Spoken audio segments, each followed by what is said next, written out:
Bueno, como sabéis, aquí se van a cerrar los cuartos encuentros eleusinos y de buena os habéis librado, porque yo pensaba, en mi juventud, y cuando todavía vivía don Pío Baroja tenía su casa, que estaba muy cerca de la Real Academia Española y de los Jerónimos, en la calle Ruiz de Alarcón. Era una casa a partir de las 7 de la tarde aproximadamente abierta. Uno llegaba allí, llamaba al timbre, no te preguntaban quién eras, te hacían pasar al salón, donde estaba don Pío Baroja, estaba Julio Caro Baroja, aparecía siempre el médico de cabecera de Pío Baroja, que lo primero que hacía al entrar en la habitación era agarrar un fez, colorado, como nosotros los fez, ponérselo y se pasaba el resto de la reunión con el fez puesto, y gente como nosotros, chicos de la universidad, curiosos, traviesos, díscolos, etcétera, que aparecíamos por allí. Y entonces, una de las veces que yo fui a ver a don Pío, que andaba ya con la cabeza un poco voladita, pues hombre, le preguntábamos pues, por Azorín, por Lamundo, en fin, por quienes habían sido sus amigos en la generación del 98, y claro, don Pío, pues con esa frescura y sinceridad que da la edad, pues imaginaron las cosas que contaba de cada uno, de cada otro, y de uno siempre decía, uy, era el tío más pesado de este mundo. En cuanto lo veías, tenía una obra de teatro completa que acababa de escribir. Bueno, pues yo os digo que os habéis librado de una buena, porque la verdad es que esta mañana, releyendo el blog que escribí desde Bangkok después de la cena contigo hace 3 o 4 días, que se llamaba Infeliz Año Viejo en el Mundo, me había dado cuenta de que me encalzaba perfectamente las cosas que se decían en esa entrega del blog, pero las cosas que se han dicho aquí, de las cuales hemos estado hablando. Y así que pensaba, era un texto breve, un par de folios, me hubiera durado más de 3 o 4 minutos leeroslo. Pero no contaba con mi tradicional destreza en lo relativo a Internet, y claro, aquí no funciona Internet, con lo cual no puedo leerlo, a no ser que alguno de vosotros tenga uno de sus misteriosos artefactos por los cuales Internet funciona incluso. ¿Sí, Javi? Aquí dices. Aquí. ¿Eso es posible, Javi? 5 minutos. Vale, 5 minutos. Entre tanto vamos hablando. Bueno, yo creo que ahora tenéis que tomar vosotros un poco el protagonismo del encuentro y hacer preguntas, ¿no? Porque nosotros ya nos hemos vaciado. Hombre, Estamos en la tristeza post-coito. Queda la reserva, queda la reserva. Yo, mientras pensáis, para facilitaros el asunto, os voy a contar cosas que el otro día me quedé con ganas de contar. Son anécdotas. Os conté una anécdota larga, pero ahora os voy a contar alguna. Yo coseché muchas, sobre todo en este viaje que hice por Asia Central. Una de las cosas que más me llamó la atención fueron los secuestros por amor, que están muy vivos y muy vigentes en Kirguistán, y que son muy asombrosos. Esto me lo contó una chica, una estudiante de geografía de 25 años, no era muy agraciada, lo cual hace todavía más inverosímil el asunto. Se llamaba Ibula, y esta chica estudiaba en la Universidad de Caracol. Sus padres vivían a unos 20 kilómetros de distancia, los fines de semana solía ir. Uno de estos fines de semana, que estaba cenando con sus padres, alguien llamó a la puerta, fue ella quien acudió a abrir, y se encontró a 2 personas. Una de ellas no la había visto en su vida, la otra le sonaba, pero no sabía de qué. Ese, que le sonaba, le dijo de pronto, quiero casarme contigo. Y ella dice, uy, muchas gracias, pero ya tengo novio y tal. Sin más palabras, la cogieron, la metieron en un coche que tenían allí y se la llevaron quién sabe dónde. Allí la encerraron y estaban metidos todos los parientes, primos, padres, hermanos, amigos. Ahí la tuvieron. Ahí empezó un convencimiento largo, cásate conmigo, cásate con no sé cuándo, no sé qué, no puedo, no sé qué. La dejaban sola, volvían a la calle y tal. Y pasaba el tiempo y la chica se mantenía muy firme, que yo contigo no me caso. Entonces, cuando vieron que el asunto no prosperaba, la gente, los que estaban con el chico, salieron, el chico en la habitación, la violó. Escucharon todos los gritos, todos ahí tranquilos.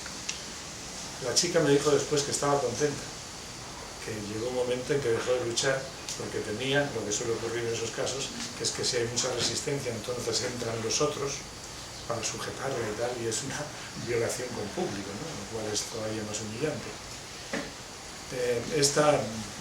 Se consumó la violación, el chico enseguida salió muy ufano y los demás entraron para testificar de las manchas de sangre en las sábanas y todo eso. Acto seguido llamó al padre. Tu hija es mía, ¿cuánto quieres por ella? A eso se le llama un cale. Hay que pedir una especie de... El padre no tiene, está entre la espada y la pared, porque una hija que no es virgen no sirve para nada, nadie la quiere, no puede venderla. Accedió el equivalente a 500 euros y unas cabras o unos paquetes de chocolates, cosas muy elementales. Y la chica pasó a ser la mujer de este, sin más trámite. Entonces, cuando ya me lo contaba, como os podéis imaginar, me salían las preguntas a los botones. Digo, pero ¿y tu novio? ¿Qué hizo ese chico? Dice, pues mi novio fue a ver a mis padres, pero no quisieron recibirlo. Y, o sea, como que estaba un poco enfadado, pero poco. Y digo, ¿y tus padres no te dicen? No. Mis padres no, porque ellos habían dado su palabra de honor. Hay un cáliz, hay una deuda de honor, le han pagado a mi su hija. Pero bueno, ¿y tú no huiste, no fuiste a la policía? Dice, no puedo hacerle eso a mis padres. Sería un deshonor, algo ridículo, perderían toda la estima. Bueno, ¿y por qué no vas a la policía? Y tú, la policía, la ley soviética que impusieron prohíbe este tipo de cosas, pero la tradición es muchísimo más fuerte que la ley. Dice, y además aquí la policía con 5 euros hace lo que quiere, dice, es inútil. Digo, ¿y eres feliz? Dice, no, soy el más infeliz del mundo. Tuvo un hijo, y si tú, este hijo que tienes es una hija, si algún día al ser mayor fuese violada, por supuesto, yo jamás lo dejaré, es lo que nos daré sin dejar. Y esa es la triste historia, que no es anecdótica, esto se repite ad infinitum. Esto ha calado tanto en esa sociedad que incluso las parejas que se quieren de verdad y se hacen novios porque se gustan los dos y tal, suelen hacer un rapto de pega para mantener la tradición.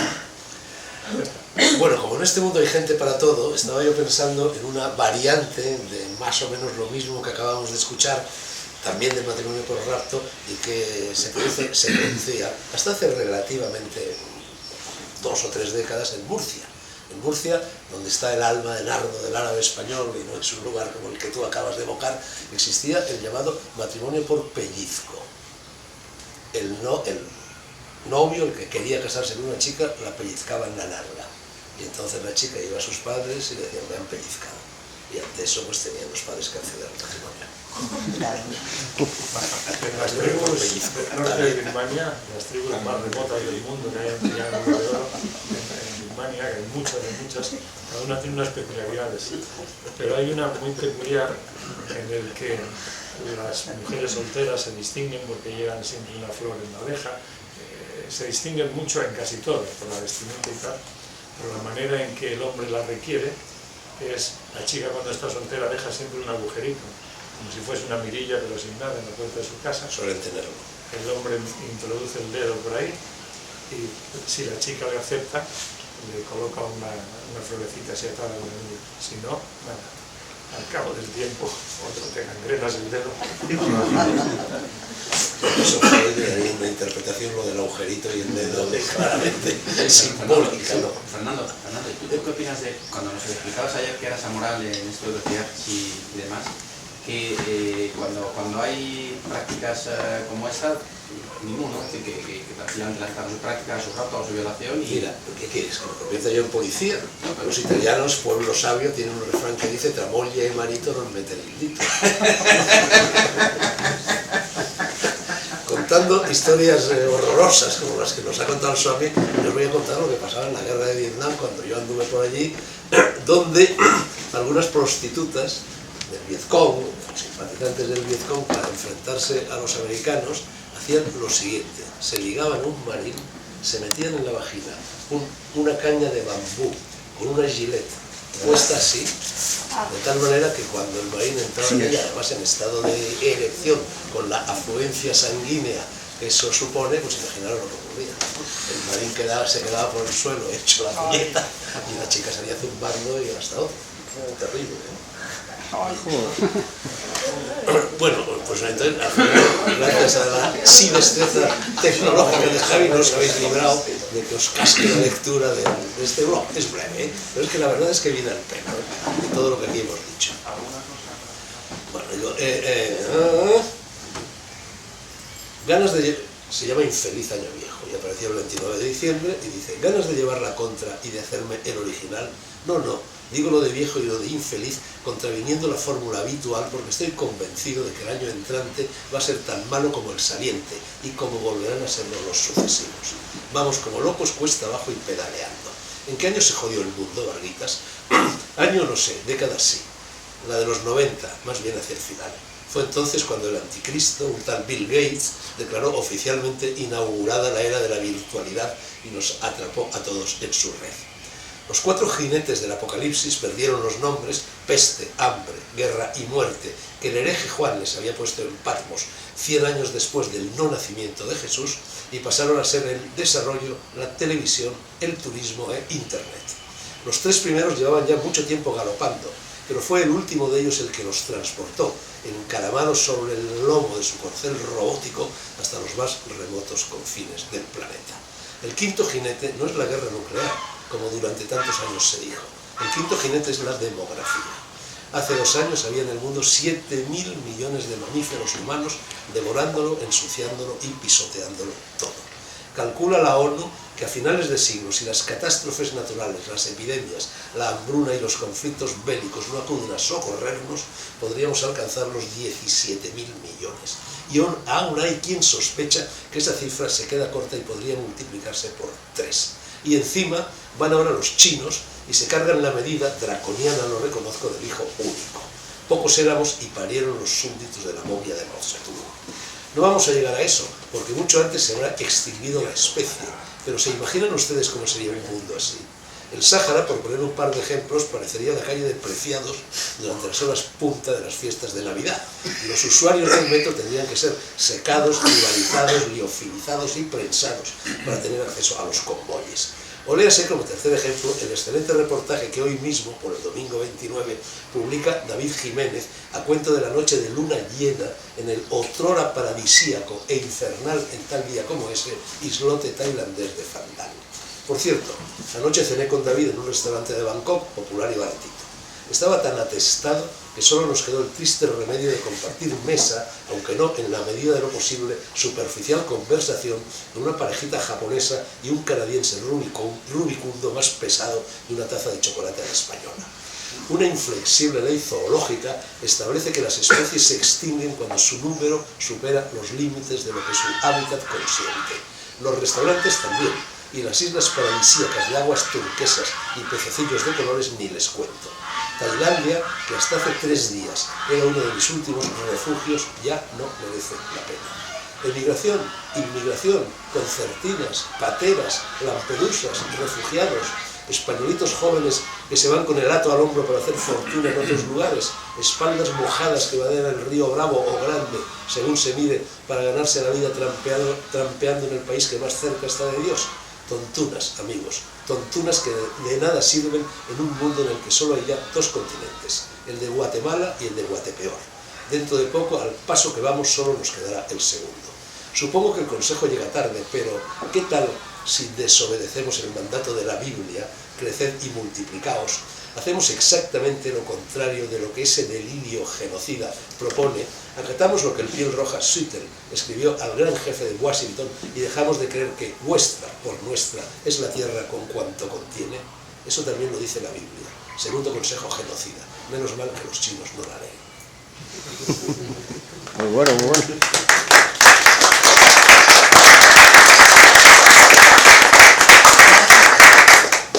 ¿Ya has escrito el siguiente? Sí, escrito desde... ¿Tu solito? Este es el penúltimo.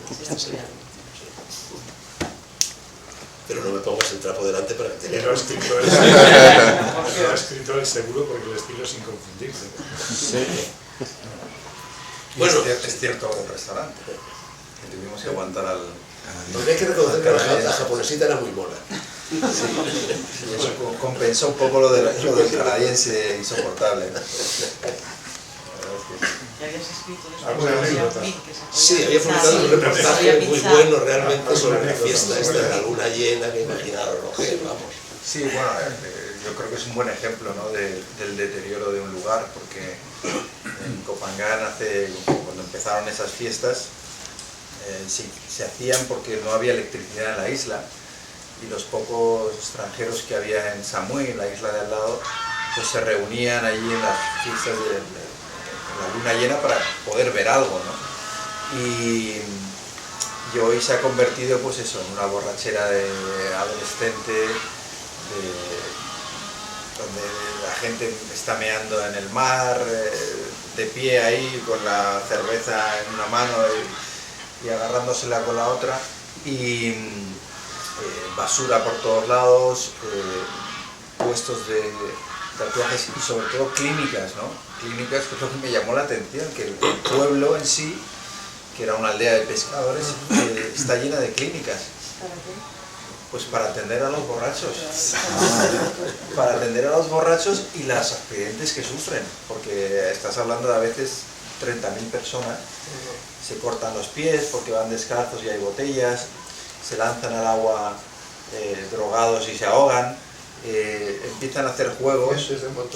Accidentes de motos hay muchísimos, de hecho el año pasado un español murió en un accidente de moto allí, y luego hacen las bolas del fuego, lo han llevado a otro nivel, ¿no? Ahora hacen la comba, que la llenan de, lo ponen con fuego y arcos y no sé qué, y se queman algunos porque hacen cosas que no deben, se lanzan desde las azoteas de las discotecas y se rompen los huesos, y es un sitio que da pena, ¿no? Porque originalmente la fiesta era una fiesta pues más espiritual, más de tranquilidad, de reunirse en un sitio donde no había desarrollo, y iban unos cuantos hippies y poca gente, y ahora pues se ha convertido en eso. Lo que decíamos del centro comercial, ¿no? El que está un viernes en un centro comercial en su barrio y el lunes se ha ido a un país exótico y se mete en otro centro comercial, ¿no?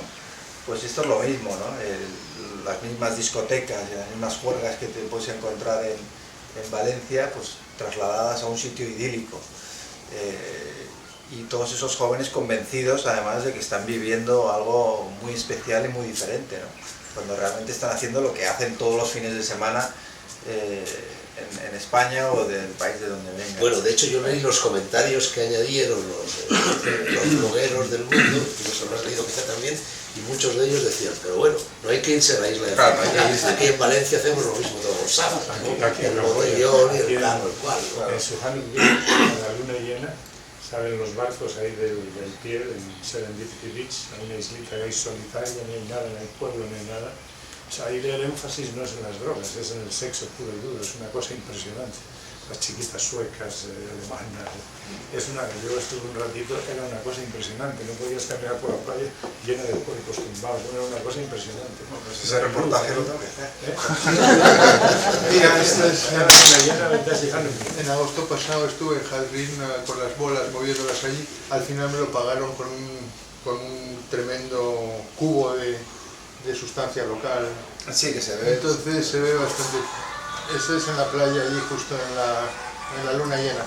Pero oye, que me da la impresión de que estamos un poco como este si... chico tan apuesto, soy yo, sí. Eso me parecía. Como, o sea, que allí incluso se paga por mover las bolas y hacer las cuestas. Pero que vamos, que yo no quería que pareciéramos viejecitos criticando lo que hacen los jovencitos a estas alturas del curso. Lo que quería decir es, primero, lo de las mujeres que estamos hablando aquí es una cosa muy seria. Entonces, que nosotros lo hayamos hecho peor con las mujeres en España o igual está claro. Entonces ahora mismo en la universidad nos preocupan los problemas de género bastante, y entonces en relación con los problemas de género son temas delicados y es mejor, en el caso de que sean cosas de la pareja, que lo resuelva la pareja, solo que la pareja pida yo a un psiquiatra o un terapeuta tan bello. Y en estas cosas tan complicadas del género, pues es aún más delicado, y mi posición personal es que sobre todo se lo arreglen ellas. O sea, que sean las mujeres las que ahí toman una postura radical, no vamos a ir los españolitos a hacer los toreros en Siria o en Afganistán a resolverles el problema a las muchachas de allí, no es ese.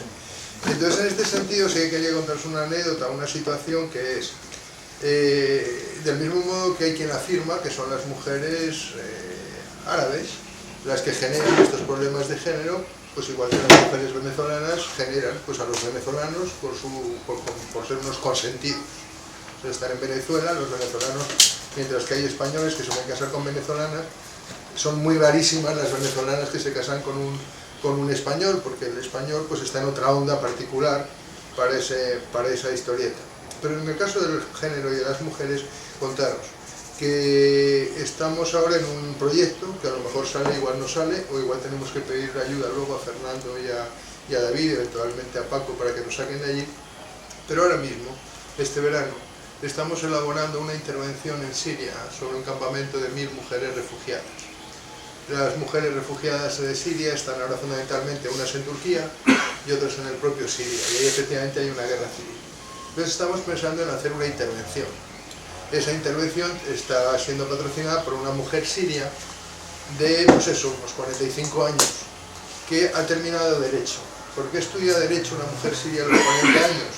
Pues porque su hija venezolana, ella es venezolana y siria, su hija venezolana pues se iba a matricular en la Facultad de Derecho de la Universidad de Carabobo, que está a 30 kilómetros de la abadía benedictina de Huigüe, donde vive esta gente, y entonces decidió que antes de que se la violara por el camino, la robaran o la traficaran a su hija, pues que iba a correr la misma suerte. Entonces se dedicó a estudiar lo mismo que su hija. Entonces al llegar, pues 5 años después, se han graduado las dos. Pero al graduarse ella, durante la carrera, esta mujer había sido contratada por la propia universidad como traductora de árabe. Al terminar la carrera, la propia universidad le hizo una carta para que se viniera a Europa a ver a la autónoma, pues estar un mes de estancia dentro del programa de intercambio que allí pues estoy coordinando. Entonces el mes ese de intercambio fue tan espectacular que montó un congreso en Rabat, de encuentro entre culturas. Al congreso entre culturas pues vinieron pues, decanos, ministros de cultura pues del Irak, de Arabia Saudí, de Afganistán había también algunos, de Líbano, de cantidad de sitios. Y lo que ocurrió fue que la mujer esta pues iba a llevar un chip venezolano en un hardware pues árabe, vestir como venezolana, pues los moros estaban babeando, porque encima como les podía contestar dentro de su cultura en árabe perfectamente, los papás la mandaron a Siria para que estudiara el bachiller aunque fuera venezolana. Entonces ella estudia las dos cosas. Entonces pienso que este tipo de personas pueden contribuir a que se produzca un cambio deseable, y es que las mujeres sean tratadas como personas y no como objetos, como esto que es lo que ocurre en el mundo árabe.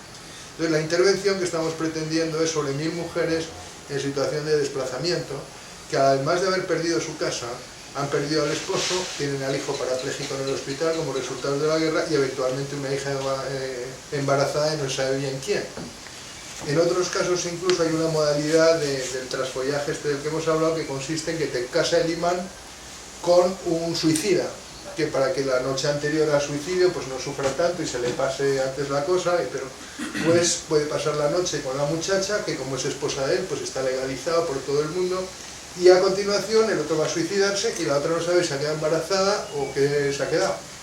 Entonces nos interesa mucho pues eso, esta mujer, la siria Ibtisam, lo que dijo es que estaba harta de congresos donde lo que se habla pues queda en una especie de hablado, pero que no tiene ninguna traducción para la vida. Entonces yo supongo que una de las cosas que todos nos damos cuenta aquí es que las personas que estamos hablando porque traducimos a la vida lo que hablamos en los congresos o en las reuniones, ¿no? Como una cosa clara. Pero en este congreso en concreto lo que queremos es 21 intervenciones, talleres de 2 horas con mujeres sirias, hechos mayormente por mujeres árabes que hablen árabe directamente, que empiezan el primer día con una de testimonios. Estamos preparando un día en el cual 5 mujeres que las han pasado más putas que estas mujeres y que han llegado eventualmente a premio Nobel, o se han hecho famosas o están haciendo su cosa, como son pues Rigoberta Menchú, o la muchacha esta a la que los talibanes la metieron en el hospital de cirugía estética, la Malala, o la otra a la que le rebanaron el clítoris pues a los 15 años y ha escrito luego varios bestsellers y está tan bella y vendiendo pues de todo y está encantada de la vida. Entonces que vayan primero un grupo de 5 mujeres primer día a contarlas. Nosotros hemos estado como tú, pero hemos hecho esto y esto y esto y estamos donde estamos. Y da tarde dejarlas para que estas mujeres en grupos de 10 tengan sus discusiones y sus cosas. Los grupos de 10, como los equipos de fútbol, se van a llevar con una enfermera del último año de la Escuela de Medicina de Damasco, de Enfermería de Damasco, que da como de portera o de coach de estos grupos de mujeres, para que ellas pues puedan hablar, coordinarse y ser reportadas médicamente para lo que necesiten. Los 21 conferenciantes, pues efectivamente, lo que queremos es que el primer día reflexión sobre testimonios de mujeres que han ido pagando. Y luego vienen los 21 talleres. Y en los 21 talleres 7 talleres son intrapersonales, o sea, para que sin pastillas psiquiatrizantes, pues las mujeres estas pueden hacer una reflexión sobre su autoestima, sobre su identidad, su independencia, sobre su asertividad, sobre su capacidad de autoconciencia emocional, saber en qué emociones están montadas en ese momento, si es tristeza, si es rabia, si es miedo, y desde ahí hacer una elaboración. Y también trabajar en ese grupo sobre antifragilidad, como un esquema de ser capaz de recomponer el jale. El segundo bloque de 7 va de interpersonales. Las interpersonales, cómo estas mujeres hacer entre ellas. No sabes que, por ejemplo, en Marruecos las mujeres entre ellas tienen un apoyo muy bestia. Para que estés viuda o estés maltratada, entre las mujeres generar unos apoyos muy extensos. Entonces resulta que Siria, y esto es lo que me contaba esta familia siria alucinada, estaban ellos viendo las noticias directamente desde Siria, con el mismo sesgo que pueden tener en Turquía las noticias. Pero lo que están alucinados los sirios es decir, vamos a ver, aquí que es el país del mundo árabe donde más se respeta a la mujer, que de hecho en las universidades hay más mujeres que hombres ya en Siria, lo mismo que en Europa. Las mujeres conducen, las mujeres visten pues como visten las europeas, los tíos casi abusan de corbata a mi gusto, los de Siria, o sea que están yendo a por rota, y sin embargo los americanos atrancan contra ellos como salvajes, mientras que a los de Arabia Saudí, que no dejan a la mujer ni conducir el coche, ni de compras solateras, o los de Jordania. ¿Te acuerdas aquella vez que fuimos a Petra y entonces el taxista te saca el pasaporte donde le caben 4 mujeres para enseñarte las fotos muy orgulloso? Pasaporte que no tienen las mujeres, ¿no? Entonces, entrar ahí de una manera bélica, pues parece que pasa lo que pasa, ¿no? Pero que entrar apoyando a las mujeres a que se resuelvan por ellas mismas las cosas, pues es una opción. Entonces, simplemente pues comentaros, estamos jugando en esta. El tercer grupo de actividades, de 7 actividades, pues son manejo del agua, o sea, el agua pues es una cosa fundamental en esos lugares, conocer los problemas, las ventajas, la limpieza, la recolección del agua. Aquí habéis visto estos cubos que hay alrededor de las casas, pues son un sistema culto y ancestral para recoger agua durante todo el año. Y luego ese agua se puede usar cocida pues para lo que se desee. Entonces, bueno, pues es una de las maneras que hay. También va a haber un taller de reciclaje, también talleres pues de lo que estamos haciendo aquí, de relajación, y también algunos otros talleres, pues eso, de grupos de autoayuda y de capacitación. Entonces estamos en la fase de que efectivamente Venezuela tiene un lobby sirio potentísimo. Los ministros bolivarianos, pues de las 4 carteras más bestias, pues son sirios. Eso es debido a que los turcos han tenido una afición de pillaje salvaje, no solo sobre los cristianos, sino también sobre los árabes, y aquello que terminamos viendo con Lawrence de Arabia, empezó en 1850 provocando pues los horrores de armenios, de sirios y de todo, que luego se fueron sobre todo a América. Entonces en América hay, en Venezuela en concreto, hay un grupo muy importante sirio que se empezó a partir de 1850. Lo que la profesora está descubierto es que en realidad los españoles que fuimos allí, pues en 1492 y todo eso, pues llevamos sangre siria en las venas, porque claro, 700 años de morería en España, pues no se dedicaron a ir de benedictinos a rezar esos árabes, sino que contribuyeron al mapa genético de los que estamos aquí presentes desde el año 710. Y para más chulería, los sirios es que luego resulta que son muy chulos, porque son los de Salaharín, que es un mono por lo visto muy bien presentado, que ganaba batallas con gran decencia, a los cruzados y todo eso. Para más detalles, pues leer los libros al efecto. Pero entonces estos sirios que son muy chulos, ya llegó al colmo cuando encontré en el National Geographic que cuando en Iberia nos dedicamos pues a tirarnos piedras unos a otros con gran entusiasmo mientras estaba ocurriendo pues la guerra de Troya en el año 1000 antes de nuestra era, Homero, todas estas historias, pues los sirios, burgo-fenicios, habían llegado a Cádiz y hicieron la primera ciudad española estrecha en Cádiz por los sirios. Y luego todo esto de lavarse y todas estas cosas de los jardines, pues se la debemos también, no a los de Arabia Saudí, que esos estaban con cabras y camellos porque todavía no había petróleo y son lo más bruto del mundo árabe, los de Arabia Saudí y no digamos los de Yemen, sino que estos caballeros, los de Siria singularmente, fueron los que montaron la Escuela de Traductores de Toledo, con la ayuda de Alfonso X el Sabio, pero para tener libros en siriaco. O sea, la lengua siria fue la que tradujo hasta Aristóteles, la medicina griega e incluso la astronomía. De tal manera que los sirios están muy orgullosos de pensar que nuestra aportación al Renacimiento desde la Escuela de Traductores de Toledo fue posible gracias a la influencia siria que trajeron esos libros de Damasco. Siria, árabe en general, fue Abelardo de Paz, el primero que tradujo a Aristóteles y a todos los filósofos griegos en el siglo XII, lo tradujo desde el árabe. Eso es, sí, desde el árabe. Europa estaba en la oscuridad, en la Edad Media. Europa llega a través del árabe, incluso la noticia de los filósofos griegos, todo ha llegado a través del mundo árabe. Eso es. Oye, te quería comentar, yo no sé si en Siria, porque es un país que no conozco, pero ya me lo apunto, en Irán existe algo que a mí me dejó perplejo, que son como casarse un poquito, o sea, los matrimonios temporales, que tú te casas por 2 horas, o por un día, o por una semana, con una peculiaridad. Si eres hombre, te puedes casar todas las veces que quieras, hasta 15 veces en un solo día. Pero si eres mujer, tienes que dejar un periodo de 3 meses entre matrimonio y matrimonio. Si quedas embarazada, queremos saber quién es el padre.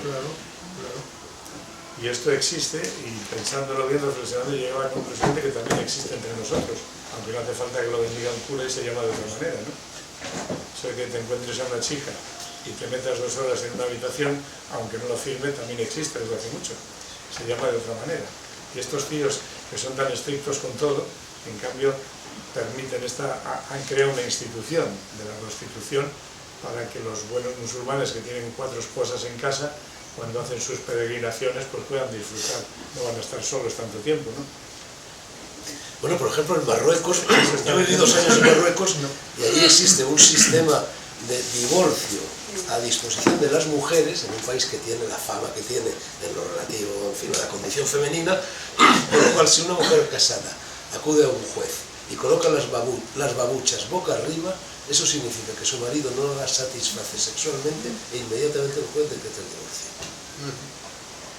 Curioso, ¿no? De todas maneras, cuando tú me preguntabas antes lo de que si yo me encuentro en una situación como la que ha descrito el Swami, etcétera, ¿qué hago? Yo te he dicho, bueno, la verdad es que en lo relativo a las tentativas de intervenir en ese tipo de cosas estoy escaldado. La vida me ha escaldado. En primer lugar, poco a poco vas llegando a la convicción de que en contra de lo que suele decirse en ese eslogan que está ahora tan de moda de otro mundo es posible, pues vas llegando a la convicción, arrastrado por lo que has ido viendo en tu vida personal y arrastrado por el estudio de lo que ha ido sucediendo a lo largo de la historia universal, que otro mundo no es posible nunca. No lo ha sido nunca y nunca lo será, porque la condición humana no cambia nunca. El animal es un ser depredador, es un animal depredador, es un error de la biología, es un bucle de la evolución, que lo mejor habría sido que nunca hubiera existido. Entonces, es verdad que en esos miles de millones de seres humanos a los que yo me refiero en mi artículo, hay algunos, 80, 90, 200, 5.000, no creo que seamos más. Pongámonos optimistas, no muchos más. La mitad están aquí. El poeta murciano José María Álvarez dice que en el mundo a él le interesan 14 lectores. Bueno, quizá exagera un poco y se puede llegar a 140. Entonces vas llegando por una parte hacia ese escepticismo. Hombre, yo, como todos los jóvenes, fui extraordinariamente idealista. Y durante media vida me dediqué, creía que otro mundo era posible y me dedicaba a luchar por estas causas. Empecé haciéndolo en la época de Franco, cuando acababa en las cárceles y me metí en el Partido Comunista y todo esto. No tardé en descubrir, cuando estaba en la cárcel con mis compañeros, chicos de 20, 22, 24 años, que el 90% de los chicos que habían entrado conmigo en la cárcel no querían que el mundo fuera mejor, ni que España fuera mejor, ni nada. Querían ser ministros. Y lo fueron. Y terminó el franquismo, ¿y qué pasó después del franquismo? Ha llegado a lo que ahora tenemos. Es igual o peor. Entonces, bueno, por una parte hay yo adolezco ya de este escepticismo, José María, el cual tiendo a pensar que lo único que es posible es conseguir que algunas personas, de uno en uno, efectivamente lleguen a ser mejores y hayan crecido, etcétera, etcétera. Ahora, conseguir que una sociedad, un país, el mundo entero mejore, me parece verdaderamente, no sé, disparar tiros al aire. Yo creo que es muy negativo porque si miras la realidad con estadísticas y demás, sí que han mejorado las cosas. Es decir, si tú ves el número de guerras, de conflictos, la gente que moría en guerras, ahora nos sorprende lo de Siria, que es una brutalidad en muchas cosas, pero la realidad es que hay muchas menos guerras hoy de las que había antes. No es verdad, David. Sí, es verdad. No son tan grandes. El siglo XX es el siglo de las guerras, ha habido y más muertes ha habido por guerras. en el siglo XX, yo te digo que hoy en día Las cifras. las cifras dicen que está muriendo menos gente eso por sí. conflictos bélicos Eso sí. de lo que ha muerto nunca en la historia. Y si fuese necesario, y si para que el hombre se salvara fuera necesario que muriesen más personas de las que mueren. Bueno, Es lo que hablamos el otro día acerca de... Porque además, por ejemplo, José María, tú has pronunciado entre esas personas que apoyan tu proyecto, has pronunciado una sinvergüenza, que es Rigoberta Menchú, que no es más que una persona que se ha dedicado a explotar Sí, también. por una sinvergüenza absoluta como la Madre Teresa, a la cual mencionábamos ayer. O sea, que se va colando ahí todo, la Madre Teresa es indescriptible, pero eso está demostrado, está en internet, métete la demostración. Y quiero decir que en ese mundo, donde hay tanta gente que quiere hacer un mundo mejor, hay muchísimos sinvergüenza que vive de eso y lo explota, como la tal Rigoberta Menchú, además yo la conocí, es una idiota. Vamos, es una cretina, ¿no? Pero bueno, eso es lo de menos, ¿no? Eso es un episodio. Pero mira, David, a mediados del siglo pasado hubo un diputado español que llegó a ser un célebre filósofo, conservador, reaccionario, gran filósofo, despreciado por la modernidad, despreciado por la progresía, que se llamaba Donoso Cortés. Donoso Cortés en un determinado momento era diputado en Cortes, y se levantó, después de escuchar los discursos progresistas que algunos de sus señorías habían pronunciado, se levantó, se dirigió al hemiciclo y les dijo: señorías, están ustedes completamente equivocados, el mundo no avanza, retrocede. Yo creo que el mundo retrocede. yo creo que avanza, retrocede, retrocede. Sí, claro, Es lo que, acción y reacción, sí. es lo que decía... La ley de Hegel. Esto es una, perdona que te interrumpa, el mundo, vamos a ver cómo explicamos, avanza y retrocede, en el sentido que tú vas en un barco, por ejemplo, de Galicia a Nueva York, tú estás cada vez más cerca de Nueva York, pero la gente que está en el barco está caminando de proa a popa. Hay un retroceso mientras hay un avance general, un retroceso relativo y un avance en términos absolutos. ¿Me explico? Se nos pasa a nosotros también. Como individuos y muchas cosas retrocedemos, pero la humanidad como tal avanza indudablemente, ¿no? Hombre, es lo que Avanza decía... al abismo. Pero ahí puedes explicar. Ese proyecto, la educación, los pequeños cambios, siempre han venido Bueno, la base, que es menos la el de la mujer. LOPS, menos el de la No, LOPS. pero es verdad que Las te sorprende, por mujeres ejemplo, son las que educan. te sorprende el deterioro, por ejemplo, en la construcción. Concretamente la construcción. Somerset decía en uno de sus libros, visitando Angkor, los templos de Angkor, dice: ¿cómo es posible que la misma humanidad que construyó esto, ahora, ¿sabes?, siglos después, haga semejantes basuras de construcciones, ¿no? Y él decía que la condición humana o la humanidad llegaba a un punto de excelencia y que llegado a ese punto de excelencia ya solo había la cuesta abajo, ¿no? Y retrocedía otra vez y entonces otra vez a empezar a construir. Y es verdad, ¿no? Eso va a favor de lo que yo decía. Sí, Al- para adelante, Es una ley física, pero hay periodos... es la segunda ley de termodinámica, es la entropía. Siempre llega la entropía. Siempre Sí. llega un momento en que las cosas van a peor. Van a peor. Pero a mí me gustaría pensar que que en vez de bajar al fondo total donde estábamos antes, quedamos un poquito más adelante y que luego volvemos a avanzar, volvemos a retroceder, pero que en 2000 años a lo mejor Pero yo mejor. no tengo esa impresión. Por ejemplo, hoy en el terreno del pensamiento seguimos viviendo de Platón, de Aristóteles, de los filósofos griegos, no hemos avanzado. Bueno, yo más en el de siglo Sánchez, XX, quitando y- Heidegger, no hay y de ningún gran Confucio. filósofo, ha desaparecido prácticamente la Aristóteles no filosofía. aburrido. No, eso Yo sí. recuerdo, Bueno, yo recuerdo Benidorm, sin necesidad de venirnos a la isla de Faro, lo que era Benidorm cuando yo tenía 8, 9, 10 años y veraneaba en Alicante. Benidorm era dos playas impolutas, ¿no?, de una belleza extraordinaria, como pueden serlo las más célebres de Tailandia, donde había un pueblecito de unas 50 casas de un solo piso, cada una con su patio, pescadores, dos chiringuitos en la playa, donde preparaban dos paellas que no eran de verdad, y eso era Benidorm. O sea, es progreso lo que han hecho en Benidorm, por poner un ejemplo. No, yo creo que eso, como decía yo ayer, no tiene, eso no tiene Allí remedio. en Benidorm y en todo Alicante en aquella época se recogía lo mismo que tú has dicho de esos cántaros de agua, que se llamaban agua del cielo. Cuando llovía se recogía y la almacenaban durante todo el año y la utilizaban. Yo creo que eso Era agua no, potable. eso no tiene remedio, y hablamos ayer del desarrollo y es así, pero en lo que hablábamos al principio de los derechos de la mujer, por ejemplo, yo creo que hay cosas en las que sí se hacen progresos que sí son para quedarse. Es decir, yo no creo que en España dentro de 100, 200, 300 años la mujer vaya a estar peor o vaya a volver a la situación en la que se encontraba antes. Yo creo que ha habido una evolución que está para A quedar. pesar de los esfuerzos que las feministas hacen para que Sí, la sí, gente sí. constantemente. Porque Algunas se empeñan, es el verdad. feminismo viene de eso, también, ¿no? Es el nazifeminismo. Es verdad que algunas se La empeñan. paridad, la paridad. Es verdad que ¿no? La paridad, por ejemplo. Dios. Es una Es una parida. parida, claro. La paridad. Es una paridad, pero es verdad que en el caso de las mujeres, por ejemplo, comentábamos antes si es culpa de las mujeres, ¿no? El hecho de que yo en Afganistán, cuando he ido, siempre me llamó la atención cuando cayeron los talibán, yo estaba allí y todo el mundo pensó que las mujeres iban a hacer así con el burka, se lo iban a quitar y de repente iban a ponerse una minifalda.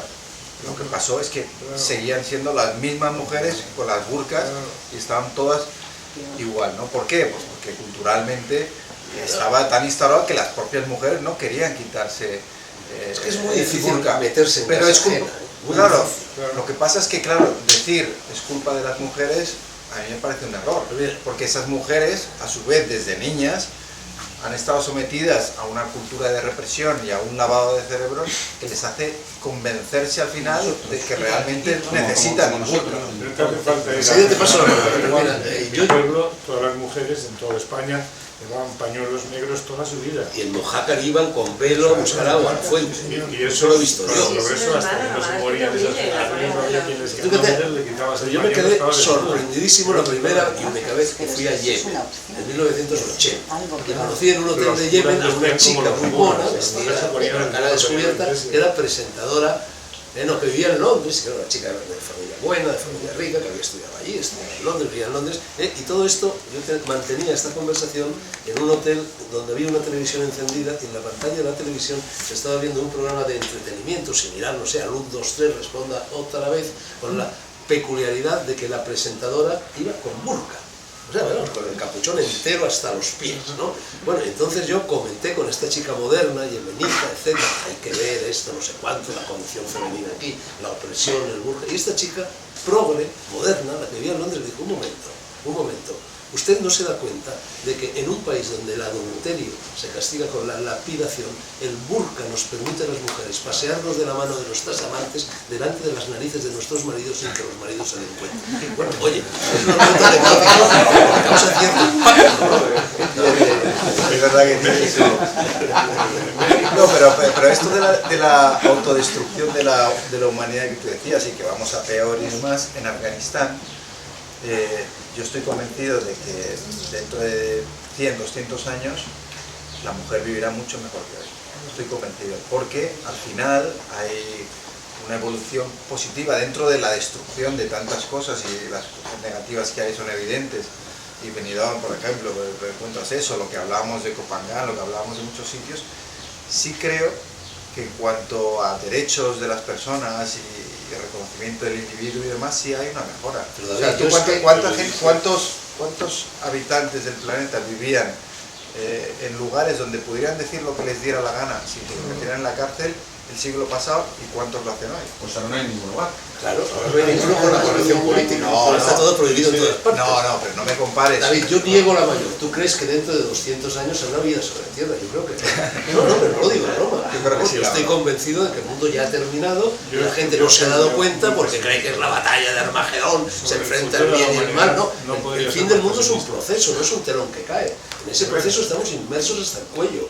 La culminación de ese proceso llevará X tiempo, yo no lo sé, pero yo creo que eso ya es irreversible. El deterioro del ecosistema es irreversible. Así que estoy convencido de que dentro de 200 años no existirá la especie humana. Haya vida aquí, ¿Cuántos años otros no tipos de se vida. Sin que sirva de precedente, Fernando, pero aquí estoy de acuerdo contigo. Completamente. Yo soy ¿Y muy pesimista. qué fecha le ponéis al fin del mundo entonces? ¿Qué fecha le habéis puesto? Puede suceder en cualquier momento. En cualquier momento, sin ir más lejos, puede desencadenarse una crisis biológica. Estamos siendo invadidos por los virus. Los virus, o sea, según la hipótesis Gaia, considerada, del químico británico Lovelock y todos sus seguidores, que sostiene, y tiene razón, que el ecosistema es inteligente. Y el ecosistema se defiende siempre respecto al agresor. En un determinado momento, por ejemplo, el ecosistema, los grandes saurios ponían en peligro el ecosistema y el ecosistema exterminó a los grandes saurios. Puede ser que precisamente con un virus, aunque otras hipótesis dicen que fue el impacto de un meteorito, también los meteoritos forman parte del ecosistema. Entonces, en estos momentos, esta es la hipótesis Gaia, el ecosistema ha detectado perfectamente que el agresor es el ser humano. Entonces viene por nosotros. ¿Cómo viene por nosotros? Con la difusión de los virus. Están apareciendo virus contra los cuales no tenemos defensa alguna en la mayor parte de los casos, por todas partes. El ébola, la legionela, o no la tendremos. Sí. Llegará un momento en que hay enfermedades incurables. Y no me digas que toda enfermedad será curable en el futuro. No es verdad. Puede ser así y puede no ser así. Es que cualquier experto que le preguntes te dirá que Digo, es en una el de las futuro vamos a maneras vivir como se puede epidemias terminar el que mundo, no la única. en el futuro vamos a vivir epidemias que, igual que pasó en el pasado, se llevarán por delante a muchísima gente, ¿no? Y son, como estuvo a lo mejor, llamadas de atención, ¿no? Pero de ahí a pensar que va a desaparecer, yo creo que no, yo creo que al revés, que la capacidad de supervivencia del ser humano va a hacer que, aunque sea en el minuto último, se vaya dando cuenta. Y yo creo que sí que hasta que deje de serlo. Quiero decir, pero hay cambios positivos también, no se puede ver todo. Sí. Yo soy pesimista, Sí, pero al lado de este señor le empiezo a considerar un optimista, porque vamos a ver, la realidad es que hay lugares, hay países. Tú te vas a Nueva Zelanda, el concepto de país de Nueva Zelanda, de respeto a la naturaleza, de desarrollo sostenible que tienen. Es una anécdota. Es una anécdota, pero yo creo que esas anécdotas... Pero hay que pensar globalmente. Ya, pero... Yo tengo una pregunta, David. Tengo una pregunta. Estoy de acuerdo que estás pensando como el primer mundo. Tenemos muchos recursos para superar nuestras dificultades y superaremos muchas. Pero yo pienso globalmente. Me subo a un avión y veo la Tierra. Somos muy prontito, vamos a ser 10.000 millones de habitantes. En una Tierra que... No, eso es al final del siglo. 10.000 millones de habitantes en una Tierra que a duras penas da a máximo rendimiento para alimentar a 5.500 millones. Es que, para empezar, esas predicciones no se cumplen nunca. Por una sencilla razón. Las predicciones sobre natalidad en España, por ejemplo, y en Occidente, de hace 30 o 40 años, han quedado absolutamente obsoletas, y ahora tenemos una natalidad decreciente prácticamente en muchos países desarrollados. Sí, pero descompensada por el crecimiento. Ya, pero según esos países se desarrollen y alcancen el nivel de desarrollo que no que tenemos en Occidente, países que jamás alcanzarán. No, pero el gueto de la fíjate humanidad. lo que ha pasado en Asia. Si en Asia, con todo lo que criticamos, podrás decir lo que quieras, pero solo en China 400 millones de personas han abandonado la pobreza y son clase media. David, precisamente esto lo dices tú. Hablas de un mundo más libre cuando los chinos, que son los herederos de la tierra, te han prohibido a ti la entrada allí. Y cuando sabes perfectamente que los chinos van a convertir el mundo en una bola de billar. Pero no va a crecer ni una lechuga de esas que se toman suave por Pero aún así, si tú comparas la libertad que tiene un chino hoy con la que tenía bajo Mao hace poquísimas décadas, cuando le decían con quién se tenían que casar, qué trabajo tenían que hacer, dónde tenían que vivir. Ahora tú te vas a vivir a Mongolia interior. Ah, no, es que a mí no me gusta, me da igual, te vas a vivir ahí, te vas a casar con esta persona. O sea, quiere decir, China, que tiene cosas muy negativas, la realidad es que las cosas en China han mejorado muchísimo. No estamos hablando de libertad, David, de supervivencia. De supervivencia, de la humanidad. Pero como individuo, un chino puede hacer cosas hoy que jamás habría podido hacer. Y los padres, tú hablas con un campesino chino y lo primero que te dice es, bueno, es que las cosas que pueden hacer mis hijos, yo jamás las podía haber hecho. Lo que te digo es que China, por ejemplo, yo soy súper negativo con respecto a China, en cuanto a la degradación de qué tal. Y aún así, admito que se han dado cuenta. Es que el presupuesto de los próximos 5 años de China, las leyes que están poniendo para proteger el medio ambiente antes eran impensables y ahora las están empezando a hacer. Sí, no será un paripé, es tarde. Porque el poder continuamente incurre en paripés para tranquilizar a la opinión pública y luego hace exactamente lo contrario de lo que está diciendo. Yo creo que no es un paripé porque... ¿Quién le basta el Amazonas? No. La industria americana o las multinacionales. Oye, perdona, Fernando, esta dama lleva un rato con la mano levantada. A ver, dama. No la mano levantada, pero mira, mi hija cuando era muy pequeña, de vez en cuando me sorprendía porque debía tener como 2 o 3 años, mamá, ¿y si cae un meteorito? O sea, si cae un meteorito se acaba la discusión.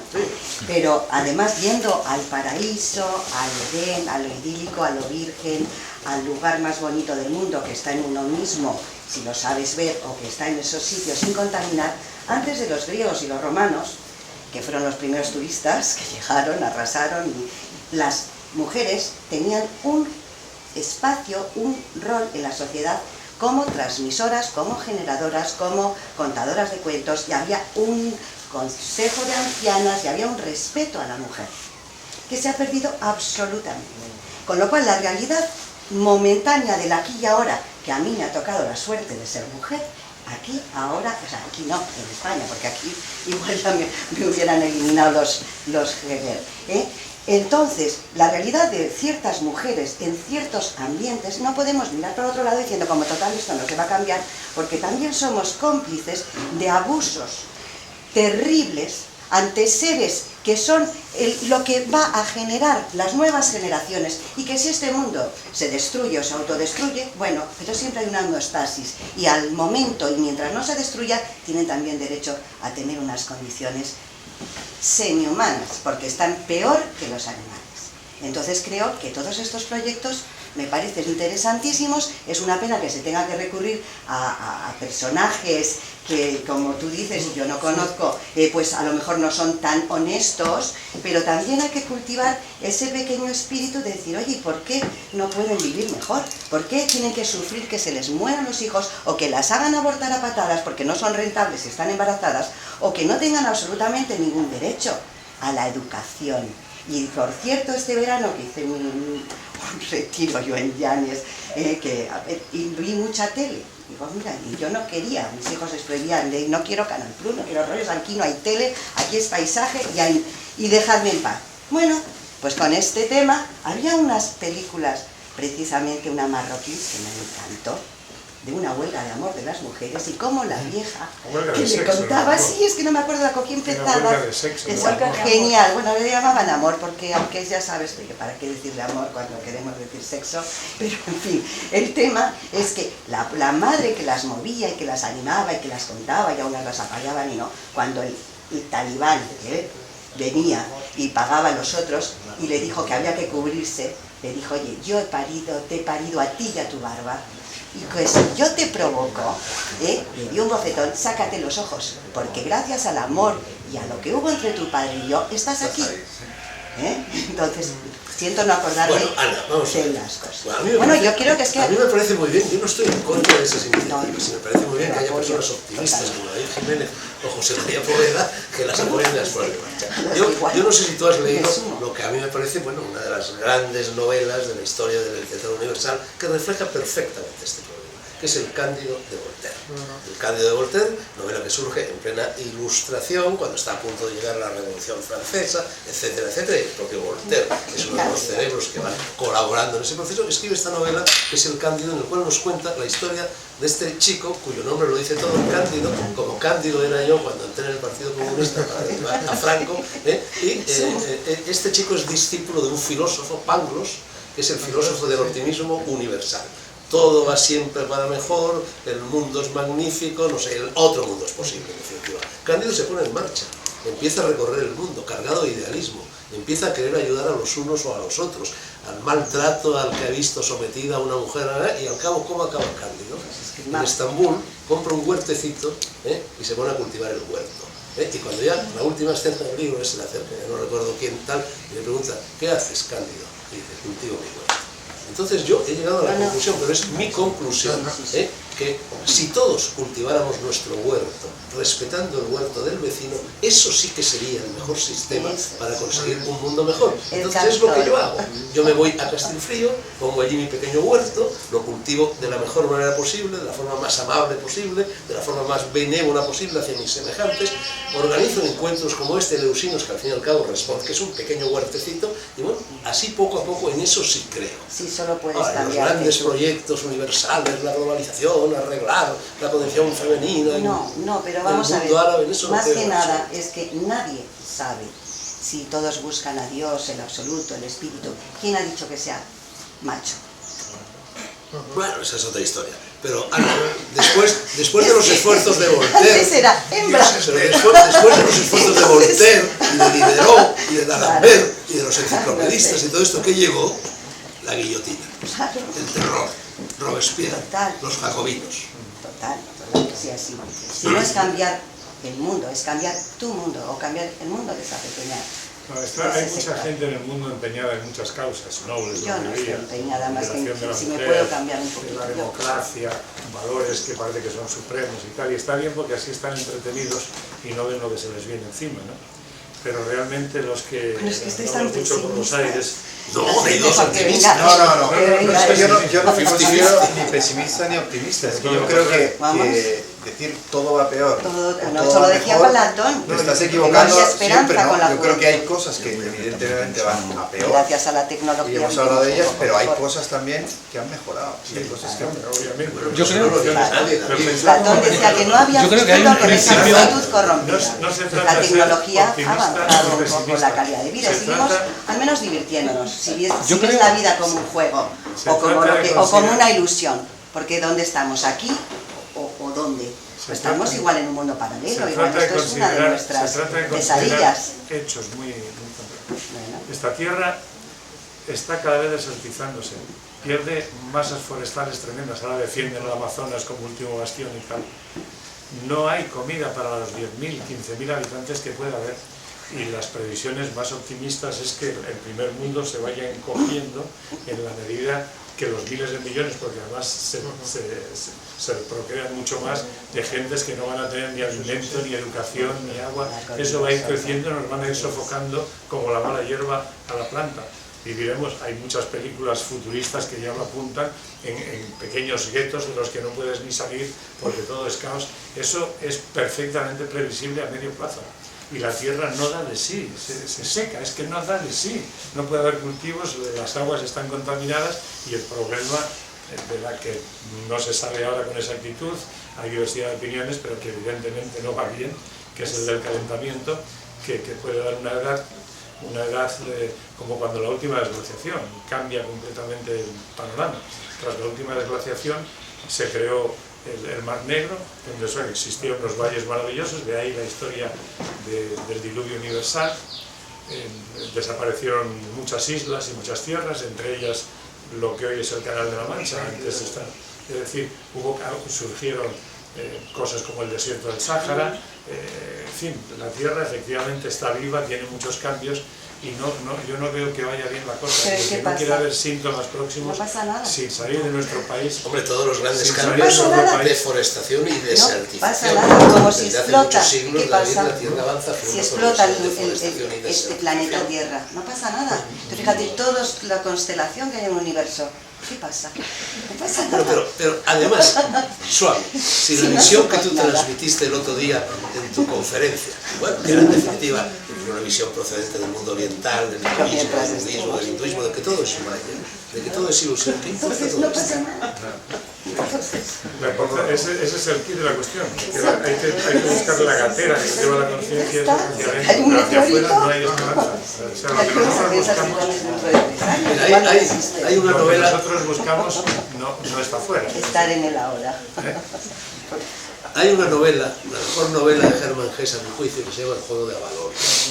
En El juego de Avalorios nos cuenta Germán Hesse la historia, bueno, de un Individuo, una comunidad monástica ambientada más o menos en algún lugar del mundo, y ahí hay un monje que se tiene que presentar a lo que se llama Magister Ludi, maestro de los juegos, que es la máxima autoridad dentro de esa colectividad monástica, ambientada un poco fuera del espacio y fuera del tiempo. Y entonces para adquirir el estatus de Magister Ludi hay que hacer, bueno, una especie de oposiciones a lo Oxford, a lo Wittgenstein y tal. Es presentar, hay que ganar esas oposiciones, ¿no? Hay que superar una serie de exámenes. Y entonces este personaje de la novela, el protagonista, decide presentar su memoria de doctorado, por así decir, su tesis doctoral, en forma del relato de 3 encarnaciones anteriores que ha tenido. Una de ellas es el hacedor de lluvia, que es un chamán perfectamente, la segunda no recuerdo cuál es, y la tercera nos cuenta una historia muy parecida a la que nos cuenta el propio Germán Hesse en Siddhartha, donde evoca la vida de Buda. Nos cuenta la historia de un chico, un seminarista, estoy hablando de memoria, a lo mejor cambio algunos de sus elementos, que, bueno, que quiere arreglar el mundo, que es un idealista, que es un monje tal, y un día baja desde el lugar donde vive, no recuerdo si una cueva, una ermita, donde fuera, a la orilla de un río. Y allí coge agua del río y se pone a beber un vaso de agua. Y a partir de ahí arranca el relato. Este monje abandona el monasterio, este seminarista, se va por el mundo, intenta arreglarlo, se casa, se descasa, tiene hijos, los abandona, los vuelve a encontrar, se hace rico, se hace pobre, vuelve a hacerse rico, lo meten en la cárcel, lo sacan de la cárcel, llega a gobernar, en fin, pasa por todos los avatares posibles de la existencia. Y al final El libro vuelve al momento en el que el monje está bebiendo el agua al lado del río y se da cuenta de que no ha pasado nada, de que ha estado todo el tiempo, de que todo eso que él ha vivido era el tiempo que ha tardado en mojar los labios en el vaso de agua, ¿no? ¿Cómo es el título? Porque si no lo... Juego de Avalorios. El juego de Avalorios. De lo que habéis hablado un poco en distintos temas, claro, se han tocado muchas cosas y quizás no son tan contradictorias entre unas y otras como aparentemente podría parecer, ¿no? Porque por una parte es cierto que ha habido un progreso, pero ha habido un progreso en la humanidad en dos campos, en uno en la ciencia, es decir, en el conocimiento científico y en ciertas capacidades tecnológicas. Yo creo que eso pues, se podría haber un acuerdo con independencia de las implicaciones que este progreso tecnológico pueda tener, pero lo ha habido. Y también ha habido un cierto progreso a partir del siglo XVIII en los niveles de renta per cápita en casi todas las partes de la humanidad hoy en día.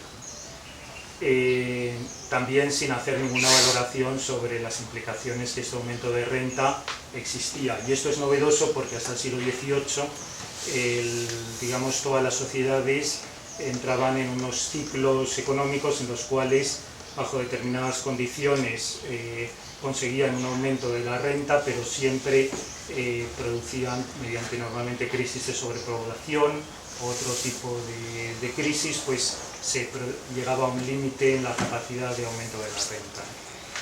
Ahora bien, aparte de estos dos progresos, probablemente no ha habido ninguno más. Es decir, es dudoso que la condición humana o la humanidad como tal, o los países o las sociedades realmente hayan avanzado.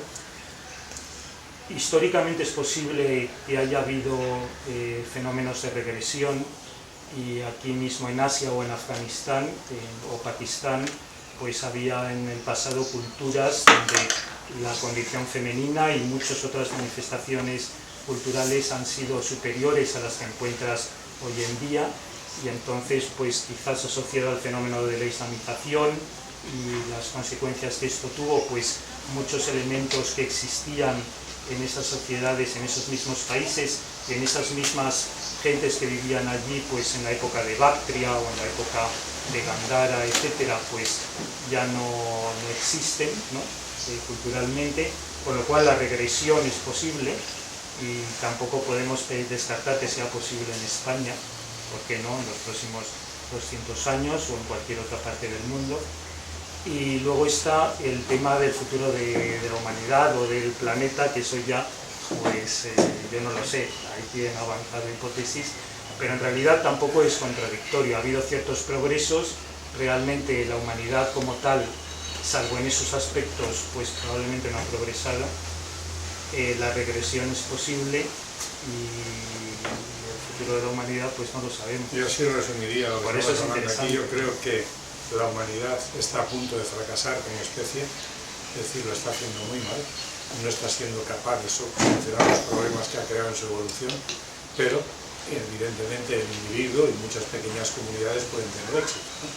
Puede haber muchos éxitos individuales, puede haber muchos éxitos individuales dentro de un gran fracaso colectivo. Lo que hablamos aquí, o al menos a lo que yo me he referido, es al futuro de la humanidad como especie, que a mí me parece que no estamos sabiendo en absoluto ni coordinar, es decir, los gobiernos, los políticos y principalmente la democracia, que en estos momentos, aunque hubo un momento en que se apreciaba como el mejor de los sistemas en el que el pueblo participaba, hoy los que tenemos cierta edad, y aquí sumamos unos cuantos años, yo soy el principal aportador. Que la democracia es un fracaso para enfrentar los problemas, porque está ¿Cuál es la alternativa? Claro. Yo no hablo de alternativas. Tú te has referido antes a los grandes monumentos en Angkor, en los templos egipcios, las pirámides. Eso se hacía antes. Eso es imposible hacerlo. Imposible. Entonces, Pero tampoco has dicho la sangre que hubo para poder edificar los templos de Angkor, y la injusticia, y la opresión, y la explotación, y la esclavitud. la gran muralla china lo mismo y demás. Pero yo en esto, con Raúl, yo creo que discrepamos siempre, ¿no? Porque muchas veces te oigo hablar de la democracia negativamente y incluso a favor de sistemas autoritarios. Y a mí me llama la atención porque hoy en día, si tú ves los países que van mejor en el mundo, son todo democracias. Democracias, no democracia como la española, donde una casta política ha carcomido todas las instituciones y son todos unos chupópteros que han conseguido convertir el sistema en algo entregado a su beneficio, ¿no? Sino democracias como las puede haber en el norte de Europa, ¿no? Como puede ser Noruega, Finlandia. Y Suiza. Sí, pero esos son experimentos muy pequeños, probablemente irrepetibles. Pero habría que fijarse en ese modelo de democracia en vez de decir, la democracia no sirve y lo que necesitamos es un régimen autoritario cuando ningún régimen autoritario ha funcionado. Lo que a mí me parece el país mejor gobernado de la Tierra, más próspero de la Tierra, es Japón. En Japón no hay una democracia. En Japón lo que hay es una apariencia de democracia, porque cuando pierden la guerra mundial y llega el general MacArthur, al cual convierten inmediatamente en emperador. O sea, cuando entra MacArthur, después de 2 bombas atómicas, después de lo que sucedió en la guerra del Pacífico, que fue brutal por todas las partes, ¿no? Los americanos llegaban acojonados, pensando que los japoneses, que iban a encontrar una resistencia sorda o no sorda al pueblo japonés, y se quedan sorprendidísimos cuando reciben a MacArthur, todos los habitantes de Tokio, triunfalmente, como un emperador romano cuando volvía después de la campaña de las Galias, con banderitas, con campanas y con los niños pequeños en los brazos, e inmediatamente lo rebautizan pronunciando el nombre de MacArthur a la japonesa con el apodo de Matsukasa Kenno, que significa emperador MacArthur. A partir de ese momento, los japoneses imitan, ya sabemos que son los grandes maestros en el arte de la imitación, de máquinas fotográficas, de ordenadores, de lo que sea, imitan determinados modelos políticos y económicos, los sindicatos, la democracia, los partidos y tal y cual, para que los americanos los dejen vivir. Pero tú, que has estado en Japón, yo en este caso más que tú, porque he vivido muchos años en Japón, prácticamente 10, te digo, en Japón no hay una democracia. De hecho, yo nunca, ni una sola vez en mi vida, en 10 años de vida japonesa, he oído a nadie hablar de política.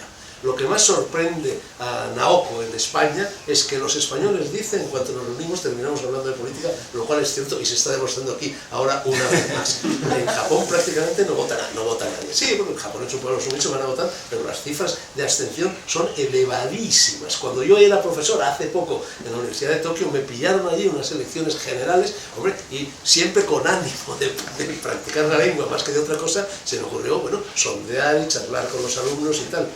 Nadie sabía, nadie, no estoy exagerando, más de 2/3 partes de los alumnos de una universidad de élite de 4º curso de Kioto no sabían quién era el jefe del gobierno japonés. Eso no es una democracia, es un sistema, ellos han disfrazado de democracia, pero que funciona perfectamente. Es un sistema autoritario.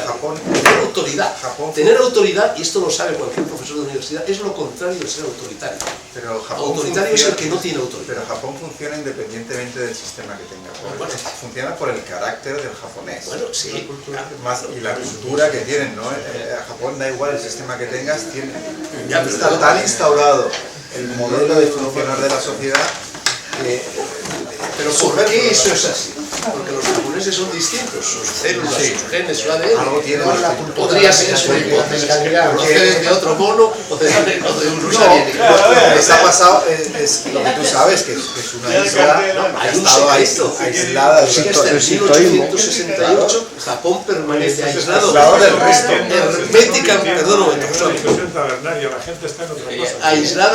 Herméticamente aislado de Occidente. Que es lo que lleva la democracia, que a mí en estos momentos, si te lo dice alguien que ha estado 5 años en la cárcel, 5 veces en la cárcel luchando contra el Franco, a mí en estos momentos me parece el peor sistema político posible, al menos en un momento como el actual. ¿Cuál es el mejor? Un sistema donde haya autoridad. ¿Cuál es?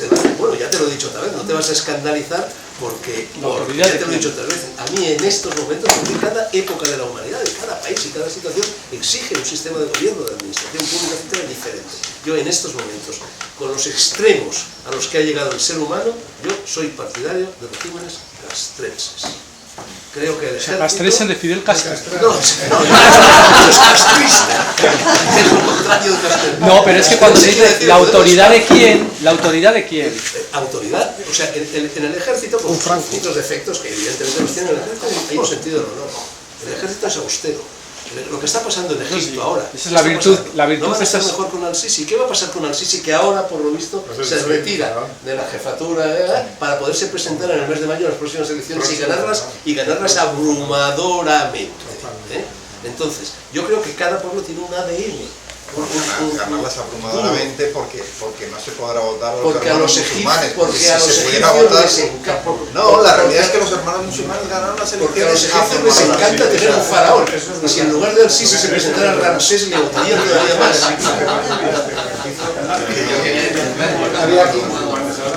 Porque nadie puede hablar con libertad. No me puedo creer que hace 2 años los hermanos musulmanes arrasaran en las elecciones y que 2 años después...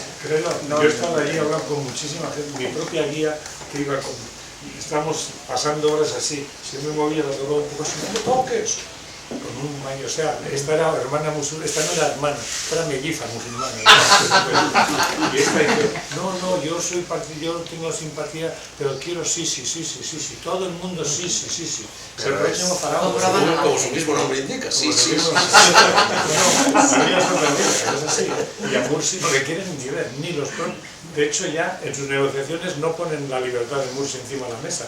Ya les da igual, lo dan por perdido. Pero oye, David, todos sabemos que en la época de Franco el 80% de los españoles apoyaban a Franco, como lo demostraron los funerales de Franco. 48 horas después habían muerto todos los demócratas. Anda y que les den. Pero la realidad es que tu teoría de poner a los militares en el poder, si la mides con la realidad de los sitios donde eso ocurre, pues es un desastre. Porque 60 años de dictadura militar en Birmania han hecho que el país tenga el mismo desarrollo que tiene... Dictadura militar. Yo no estoy hablando de una dictadura. Yo estoy hablando de un régimen ordenado, de un sentido austero. Eso es lo que ellos dicen que era. Existan unos principios y unos valores. Mira, yo hago la mili. Yo como era tan comunista me niego a hacer lo de alféices, la cosa universitaria. Yo, soldado de los de toda la vida. Detente un rato que hablamos de una vez. No, espera. Soldado de los de toda la vida. Yo llego con un pedigrí de comunista y tal a zapadores, a zapadores, regimiento de zapadores, y me llevan a hacer la instrucción a Colmenar, en un lugar donde se había rodado la película Embajadores en el infierno, que transcurría en Siberia, con un frío que me salían sabañones en las orejas, en unas barracas de madera, zapador. A los 3 días de llegar allí, el mayor del regimiento convoca a todo el regimiento, todos ahí formados, y dice, el recluta, todavía recluta, no había jurado bandera, el recluta Sánchez Dragó que se acerca. El recluta Sánchez Dragó sale de las filas, se acerca a él, a sus órdenes, mi mayor, tal, y me dice, mire usted, Dragó, yo tengo informes contradictorios sobre su persona. Por una parte, mi servicio de información me ha puesto al tanto de sus ideas. Por otra parte, el general tal, que vivía en la misma casa de mis padres, que lo conocimos toda la vida, que fue mi profesor en la Escuela de Alto Estado Mayor, me ha hablado muy bien de su persona. Yo lo único que le pido es que no forme usted una célula comunista en el poder. Si usted hace eso, usted y yo viviremos tranquilos. Descuide, así será, y así fue. Me dejaron vivir tranquilo por completo, a pesar de que era comunista empedernido, reincidente y todo lo peor que se podía ser en este mundo. Había un honor militar. Bueno, el honor militar, la realidad es que en el ejército, por el sistema en el cual uno ordena y el otro obedece sin discusión, al final se acaban deteriorando y acaban llegando a la mediocridad.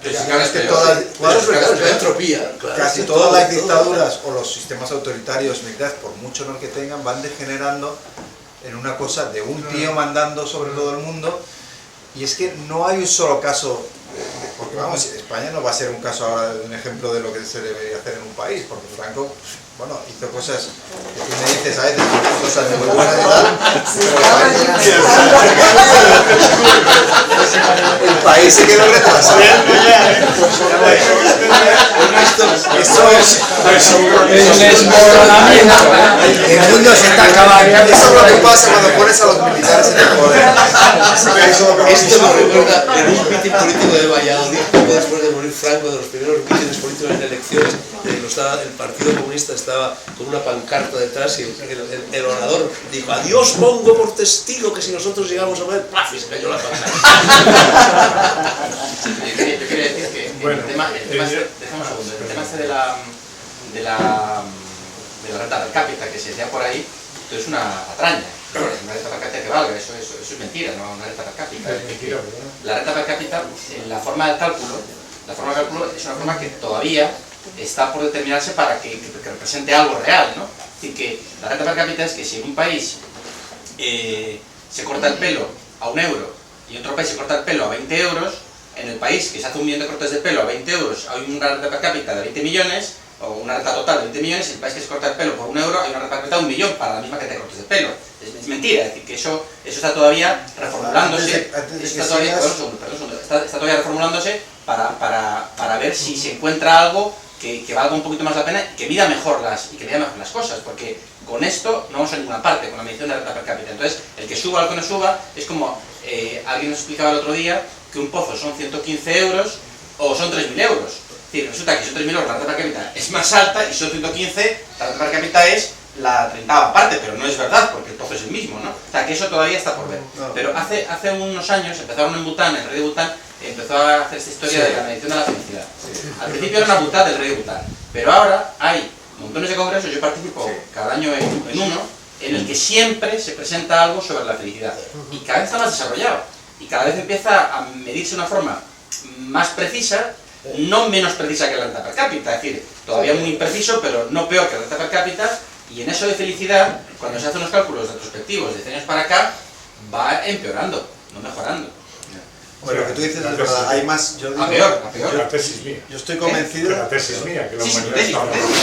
Yo estoy convencido que, siguiendo lo que tú dices, que tienes toda la razón, hay más pobres en España que en Tailandia.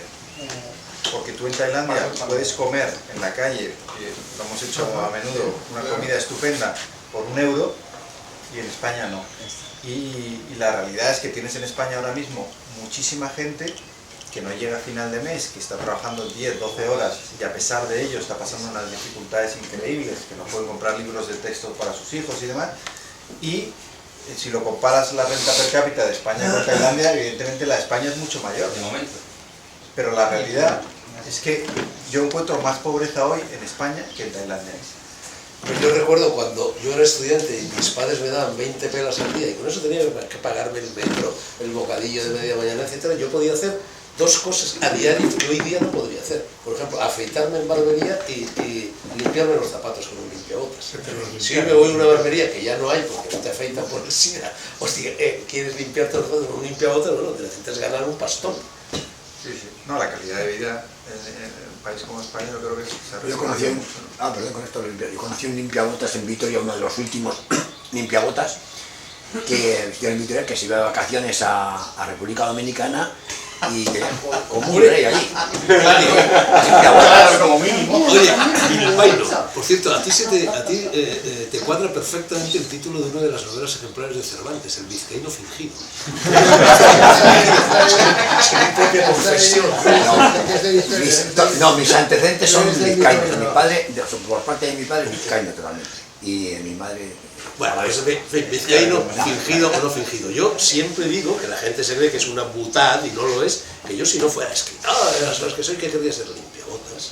A mí me encantaría ser limpiabotas. Es un oficio envidiable. Mira, ganas un pastón ahora siendo limpiabotas. Segundo, estás calentito en los cafés en invierno y fresco en la Plaza Mayor en verano. Puedes ejercer, el dinero negro por supuesto, puedes ejercer el oficio donde te dé la gana. Que quiero ir a Sevilla, me voy a Sevilla. Que quiero venirme a Tailandia, me vengo a Tailandia, etc. Y encima estás ahí y ves las piernas y a lo mejor algo más de las chicas. Sobre todo cuando las chicas se limpiaban los zapatos también. Un oficio fantástico. Y escuchas las conversaciones. Tienes una información que ríete tú de internet.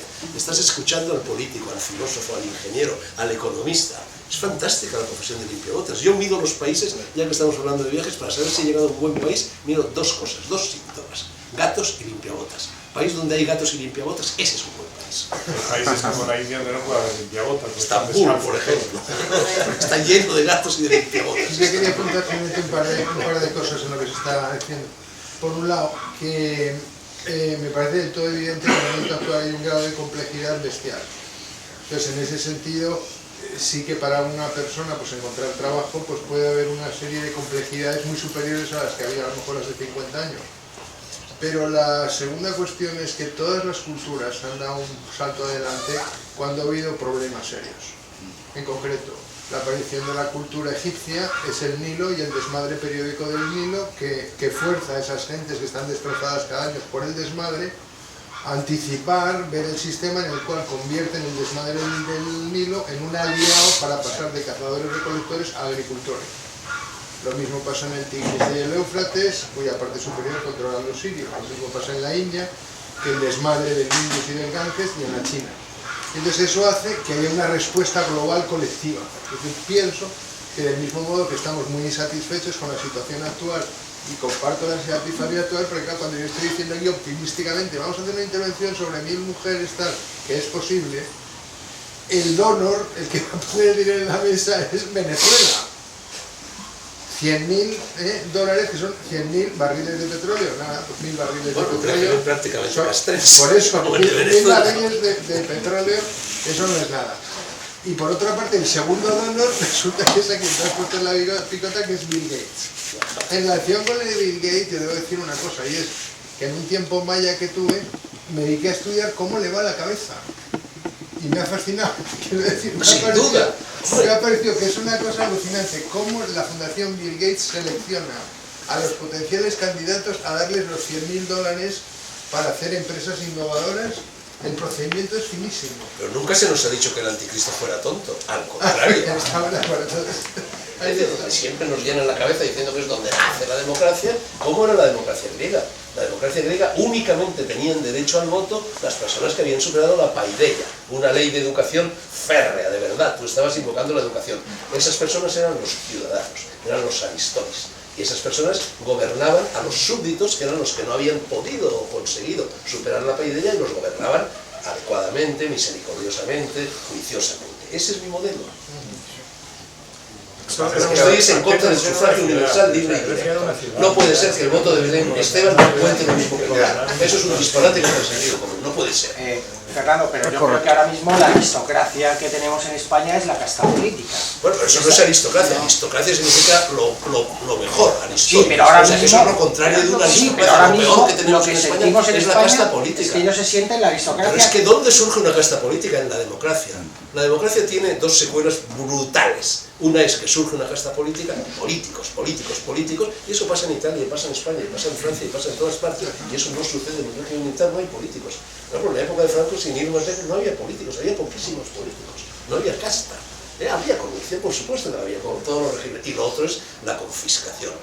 Las democracias tienen que crear un régimen de clientelismo para conseguir el voto de las Belén Esteban de turno, y para eso tienen que apoderarse del dinero de quienes trabajan para entregárselo a los que no lo trabajan, para que los gandules, que son más que los no gandules, les voten y poder seguir con sus privilegios.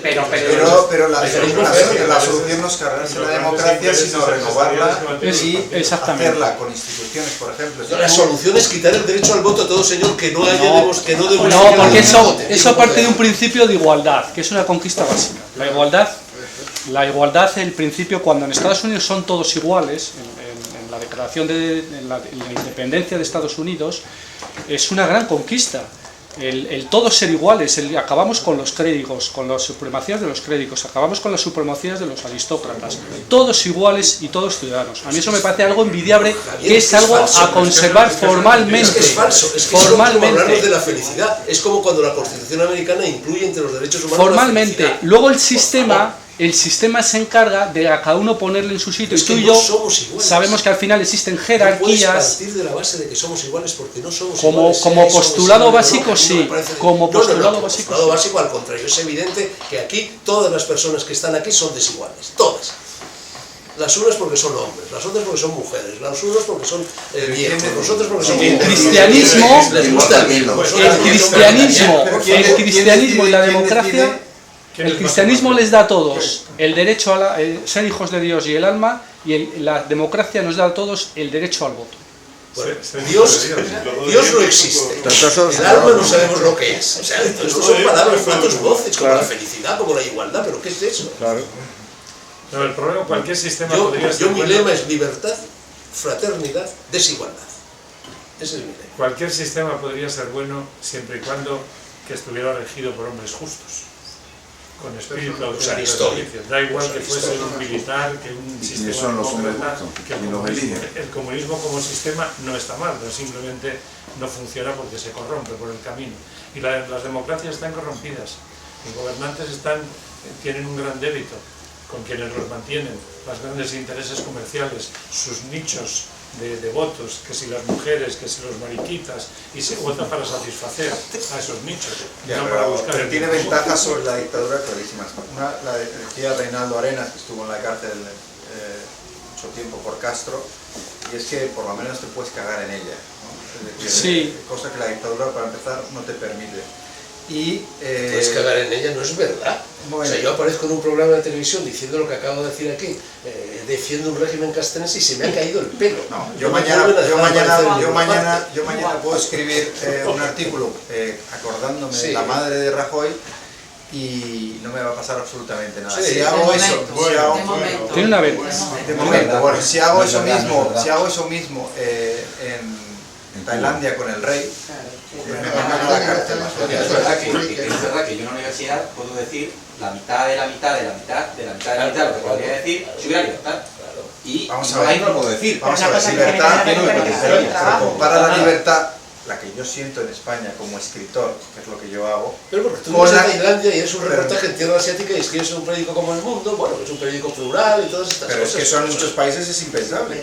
Pero oye, O sea, es si yo impensable. digo, como dije en el Diario de la Noche cuando dirigía el informativo, váyase señor Rajoy, al día siguiente cuando perdió las elecciones del 2008, yo a partir de ese momento me convierto en una bestia negra para el PP y todas las puertas controladas por el PP se me van cerrando. O sea que no es verdad que yo pueda cagar Pero no en la está- madre de pero- Rajoy. pero no no- me cagué en la pero- madre, pero solo, es- oiga, que ha perdido las elecciones, ¿Vale? manches, sí. Y perderías a lo mejor el programa, pero si haces eso, Sí. si haces eso En como, efecto. como hacía Reinaldo Arenas en la Cuba de Castro, Pero, hombre. aparte te pasas 10 años en la cárcel. Y es que es una diferencia muy Sí, pero importante. estás hablando de un sátrapa, estás hablando de un dictador horrible, estás hablando de un monstruo. Pero vamos a ver, todas las dictaduras, todos los sistemas autoritarios van degenerando en ese monstruo. Sí, y los democráticos también. Pero van pero la degenerando. ventaja de los Felipe pero González, la ventaja- Zapatero, Rajoy. Pero la ventaja de los democráticos es que te puedes deshacer de La ellos. única ventaja que tiene. Te esa, puedes deshacer de esa. ellos. Pero al final, ¿cómo votan los votantes? Como rebaños, como del Madrid y del Atleti. Al final, Sí, los eso es derechas de así. toda la O vida, no. de izquierdas, Pero eso no es etcétera. culpa de la democracia. O no. A veces se producen cambios, pero ¿los ha habido realmente? ¿Cuántos votos va a sacar el PP en las próximas Ya se sabe. Mucho menos. Ya se sabe más o menos. Pero escribo todo lo que Lo leo, pienso. lo leo. Todo lo que pienso lo escribo.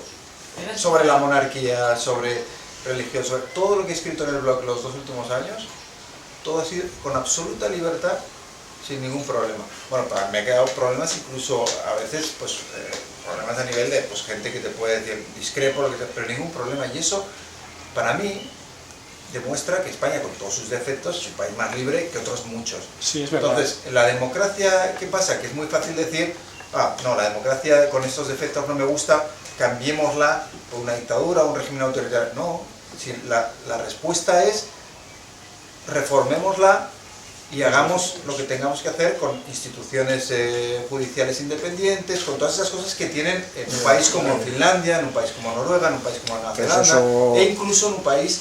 Pero ¿cómo le quitas la Reforma la educación y verás cómo consigues eso. Y ya lo decía usted, ¿eh? Claro, no se la quita. Pues es que los que tienen que tomar esas decisiones que tú reclamas son los políticos, que tienen que renunciar a sus privilegios, no lo van a hacer nunca. Para poder quitarlo, pero por eso, ¿cómo quitas al otro? O sea, pero por eso soy yo por eso soy tan pesimista en el caso de España, porque creo que esa casta ha conseguido construir esa pirámide de mediocridad de la que hablábamos ayer, y es muy difícil de erradicar, sobre todo si no hay ninguna voluntad de cambiar la educación. ¿Cómo se cambia? Creando individuos con educación, con formación y demás. Pero los políticos están en hacer lo contrario. Quiero decir, para ellos es muy cómodo cargarse la educación, porque cuanto más burros sean los ciudadanos, más fácil es manipularlos y más fácil es que hagan lo que tú dices. Votan como si fueran parte de un equipo de fútbol a estos y a los otros. Y da igual lo que hagan. Y los políticos saben que da absolutamente lo mismo que hagan. 10 millones de votos van a ser para el PP, 10 millones de votos van a ser para el PSOE. En este periodo de democracia se ha logrado en mucho tiempo una ley del aborto que solo incumbe a la mujer en todo caso. Y de hoy para mañana... Sí, también al padre, ¿no? Mira, una democracia y nadie ha votado a ver si queremos que la quiten. Si hay ciudadanos con discriminación y con formación. La democracia es un sistema teóricamente muy bueno, siempre y cuando quienes la ejerzan, los ciudadanos, estén muy preparados, tengan discriminación y sean capaces de pedir cuentas a los dirigentes. Una democracia así, sí, aplicando las leyes que se han dado y una constitución bien hecha, puede funcionar. Pero en el caso concreto nuestro de España es todo lo contrario. España es un país... No, pero esto lo hemos hecho nosotros, entre todos. ¿Qué? Estamos olvidando de eso. Mi percepción es lo contrario. El último responsable es el pueblo. Me parece que Mi percepción es completamente la contraria. Mi percepción es completamente la contraria. España es un país que tiene muchísimos defectos, pero que en general funciona. Yo soy de una ciudad que las calles están limpias, que sale agua potable por el grifo, que los niños van todas las mañanas al colegio, ocurra lo que ocurra, El día que se murió el caudillo hace 30 y tantos o 40 años, no fueron ese día al colegio, pero los demás días todos han ido al colegio. Que los monumentos siguen el pie, el acueducto de Segovia ha estado, vosotros tenéis una visión negativa del mundo, lleva 2000 años de pie y seguirá otros 2000 años de pie, porque en la sociedad y en el mundo hay un principio de continuidad, que eso vence a todos los pesimismos. España en general tiene muchísimas cosas que vencer, que superar, que hay ciertas cosas que se nos han dicho que no son enteramente verdad, pero de ahí a decir que son mentiras absolutas hay una gran distancia. La gente en España en general es un país culto, me parece a mí, en general es un país culto. Es un país donde la gente ya no sabe ni hablar español. ¿La telebasura qué ven? Es un país, la telebasura, en general España funciona, te sientes seguro en la calle. Es cierto que hay un exceso de norma, es cierto que hay un exceso de políticos y tal, pero en general mi sensación es que funciona. Y ahora ya ni siquiera para regalar con la... Está terminando de hablar. Sí. Sí. Bueno, citas un ejemplo... Esa es tu percepción, pero... Soria. Ahí va. Claro, tú no has conocido la Soria que yo conocí. Entonces tú no puedes... esa Soria ha sido destruida. Los parques están verdes con flores, los niños juegan en los jardines. Yo no estoy hablando de España, no estoy hablando... Yo voy a la seguridad social y a pesar de todas las críticas me atienden de maravilla. Yo que me... A Javier María a marcharse de la ciudad. Sí, yo que me he puesto enfermo 2 veces en mi vida, he ido a la seguridad social y me han atendido de maravilla. Para preguntar lo de enfermedades tropicales me atendieron de maravilla, no me cobraron nada. El 80% Mi experiencia de las cosas en España es que hay un orden y que en general funciona. Y hay frequillos que hay que cortar y mejorar. Y podría empezar a criticar... Yo te digo, yo conozco 100 países, y exagero, lo reconozco, lo digo porque soy español y claro, me siento más implicado. El peor país que yo conozco es España. Yo también. El peor. Yo también. Y he conocido más de 100 países. Ya son más de 100 países también. Pero de verdad lo pienso. Yo que soy también negativo y pesimista con España, y en algunas cosas es evidente que estamos muy mal y a la cola. De 100 países yo conozco menos, pero más de 50 lo pongo en la mitad. Es decir, porque hay que poner cosas, tiene sus cosas buenas. Y es verdad que luego cuando conoces otros países te das cuenta de que esos otros países también tienen muchos defectos. A mí me ha pasado con Tailandia. Yo llegué a Tailandia hace 10 años, todo el mundo me sonreía, era súper agradable. ¿Qué pasa? Cuando ya vives el país durante muchos años y vas un poco metiéndote en su sociedad y entonces vas descubriendo cosas y dices, bueno, oye, pues tiene estos defectos, estos otros y tal. Y es muy normal, yo creo, uno ver a su propio país de una manera más crítica que los demás, es inevitable. Pero la realidad es que o te vas a Estados Unidos, yo he vivido en Estados Unidos también, y luego ves cosas y dices, bueno, que todos los países tienen, al final es lo que decíamos ayer, que si nos quitas el envoltorio, todos somos muy parecidos. Yo prefiero que me engañen con una sonrisa que no con un gesto de mala leche. El deporte nacional español es de mala leche. Yo siempre cuento esta anécdota de Bueno, yo creo que de Tailandia. Yo creo que la envidia es llego al aeropuerto de Barajas y cojo el taxi, le digo al taxista buenos días, me dice serán buenos para usted.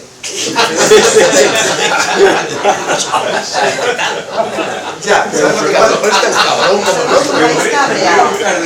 ¿Sabes lo que pasa? Que en Tailandia ese taxista te sonríe, te saluda, toda madre, y te cobra el doble.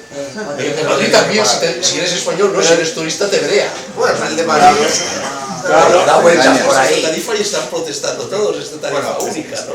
Tiene sus cosas malas y buenas y tiene defectos muy graves que yo creo que van a hacer que España en los próximos años siga desaparecer,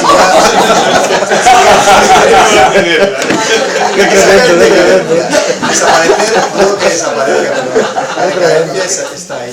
Yo quería comentar que en la Autónoma estamos tratando de imitar lo que Fernando está haciendo aquí, singularmente en medicina, de cara sobre todo a encontrar puestos de trabajo. En la Facultad de Medicina tenemos algunos problemas, que es que, dada la exigencia tan grande que hay para entrar allí, las personas que entran, que eran el primero de su clase, se encuentran que son el 89 de la clase. Y a partir de ese momento ya empezamos teniendo problemas desde el primer día. Entonces, que ahora estamos atendiendo y estamos dándole vueltas a ver cómo se hace. Como resultado de eso hemos trasladado la asignatura de Psicología Médica, de ser una teórica en tercer año, a ir al principio de segundo año con efectos ya de intervención para enseñar a la gente pues autoestima, relajación, sensibilidad. Pero la medida que estamos haciendo, imitando lo que hacemos aquí hoy, es que partimos que el viajar enriquece.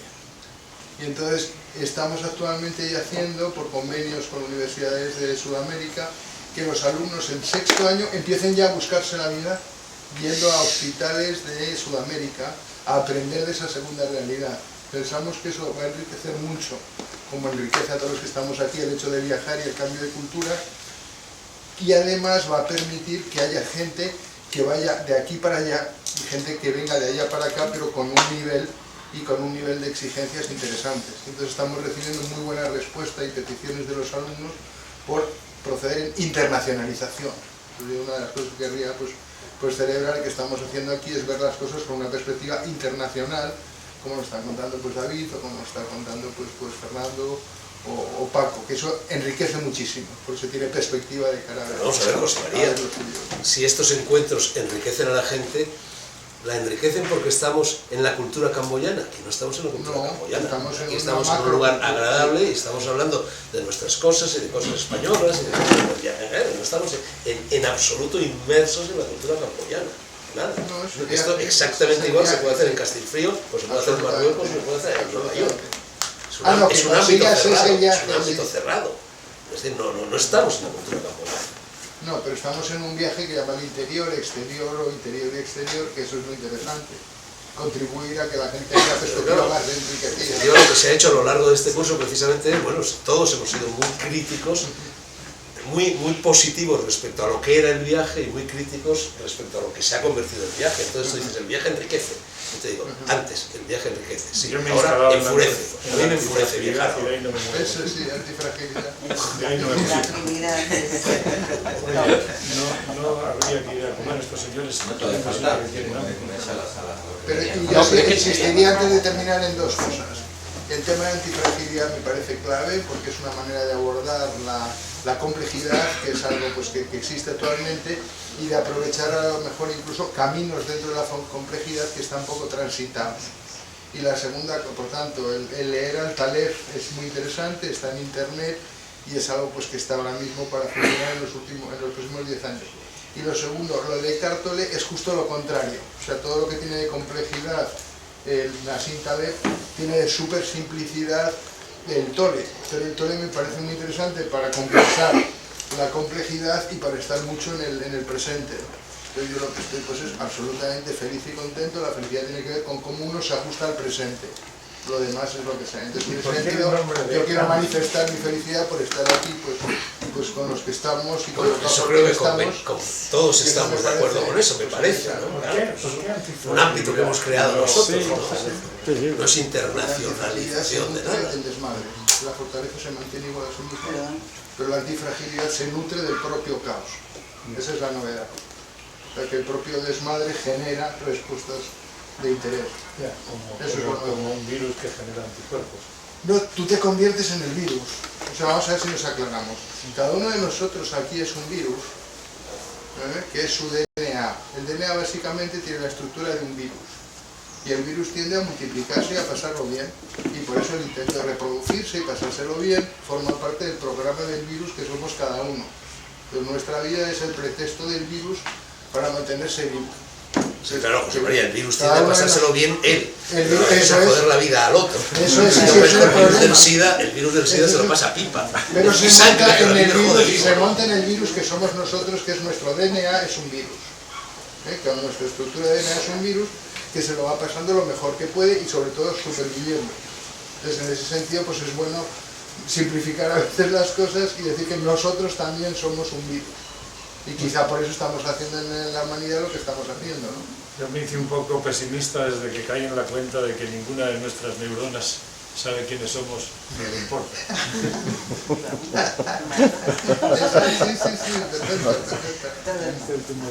Bueno, yo no sé, ya con esto cerramos, a propósito de Bill Gates y se ha quedado el último. Un cuento maravilloso que a mí me gusta mucho, que había hace mucho tiempo de ciencia ficción, de Frederick Brown, un cuento de media página, en el cual es un cuento escrito hace 40 años, 30. Nos cuenta Frederick Brown que por fin la humanidad, la globalización, la internacionalización, ese mundo panglosiano que David evoca, ha conseguido, primero, construir un ordenador inmenso que recibe toda la información procedente de todos los lugares del universo, las más remotas galaxias, porque ya ha sido explorado el espacio exterior, etc. Y además se ha conseguido también esa maravillosa armonización de la globalización, la cooperación, la internacionalidad, por lo cual todos los países, los grandes, los pequeños, los poderosos, los no poderosos, se han puesto de acuerdo para una ceremonia en la cual se va a activar por primera vez este ordenador. Entonces, la primera piedra, pues, están todos reunidos, llenos de medallas, embajadores, jefes de gobierno, generales, castrenses, no castrenses, demócratas, ¿no? Todos allí. Y entonces han elegido simbólicamente, eso es también muy de nuestro tiempo, para que baje la palanca que activa el ordenador al jefe del gobierno del país más pequeño de la Tierra, Andorra, ¿no? Entonces, efectivamente, avanza el jefe del gobierno de Andorra, va a bajar la columna y habían decidido entre todos formular al ordenador la pregunta que más ha interesado y que más ha angustiado al ser humano desde que el ser humano existe. ¿Existe Dios? Entonces avanza, baja la palanca y en ese momento un rayo desciende, bloquea la palanca de tal manera que ya nadie podrá desactivar ese ordenador y una voz cavernosa desde su fondo dice, ahora sí. Bueno, estamos adorando internet todos no, yo no. Reconozcamos que la vida era mucho más fácil cuando Apple y BlackBerry eran simplemente frutas. Efectivamente. Bueno, oye, vamos a clausurar una puñetera vez este encuentro. Apple, BlackBerry, y vamos a hablar un poquito de los fraps, ¿esos de qué? Sí, no, eso sí iba a decir. Oye, vamos a ver. Bueno, aquí terminan los encuentros propiamente dichos y nos queda todavía, bueno, pues una media jornada de divertimento, digamos, ¿no? Bueno, por lo pronto, muchísimas gracias a todos por haber venido. Espero que volváis todos a los encuentros eleusinos. Espero que este sea un pequeño huerto en el que las lechugas florezcan espléndidamente, y nos vemos. Confiemos en que sea pronto, dentro de un par de meses así, en Chechagüen o Sauen, en Marruecos. Eso por una parte. Mi agradecimiento también a todas estas personas, amigas, todas ellas, como decía ayer, que han venido, bueno, pues prácticamente gratis. Y unos cuantos avisos respecto a la jornada que hoy nos espera, que ha sido preparada por Javi. Bueno, Javi ha preparado algunas cosas, es decir, por lo visto pretende llevaros a visitar un cultivo de pimienta. Bueno, si queréis ir a verlo, allá vosotros. Pero no hay absolutamente nada que ver más que unas cuantas matas que salen. O sea, es perder el tiempo. He picado, en Zanzíbar, en varios sitios, he ido a visitar los campos de pimienta. Mi consejo, pero allá vosotros, que sois mayorcitos, es que no vayáis. La mejor pimienta, muy bien. Luego vamos a comer en un restaurante magnífico, el Kimley, que yo lo descubrí gracias a la Lonely Planet, a la cual ayer criticaba, es verdad, lo descubrí, y verdaderamente se come maravillosamente. Ahora, yo no sé, Javi, si tú has tomado la precaución, porque claro, el Kimley, cuyas mesas están cortadas, el mar está, lame tus pies el mar, hay las mesas del fondo que son las buenas. Es completamente distinta la experiencia de comer en el Kimley, ahí en esa, que comerlo más adentro. Yo no sé si has tomado la precaución de reservar esas mesas, me imagino que no. Hombre, quizá estemos todavía a tiempo. Vamos a estar 30 personas. Bueno, es oye, no, es que ahí hay como 6 o 7 mesas, cabemos casi todos. No, pero incluso mesitas de 4 en 4 que se charlan mucho mejor que todos. Bueno, es una mística que no se quiere. Podemos llamar. En el Kimley os aconsejo, porque yo sé que los españoles son muy tiquismiquis cuando coman, es un restaurante de pescado fundamentalmente. Y es un restaurante en el cual es esencial la pimienta verde, que ya he elogiado, que se come en rama, que se come como la lechuga. Es decir, pedid platos con pimienta verde, con pimienta de Campot. Y no pica además, no os preocupéis porque no pica mucho. Típicos son los cangrejos. Es verdad que el cangrejo de Campot no es como un centollo de tu tierra, de tu no tierra bilbaína, o sea, tiene poca chicha. Hay que masticarlo, hay que buscarlo y tal, pero realmente el sabor es sublime mezclado con la pimienta. Y luego, Javi pretende llevarnos a una playa.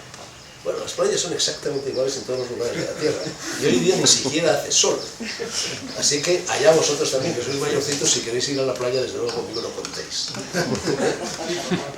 Creo que no había contado yo. Y únicamente aclarar que la pimienta no es la mujer del pimiento. Y yo creo que poco más, vamos.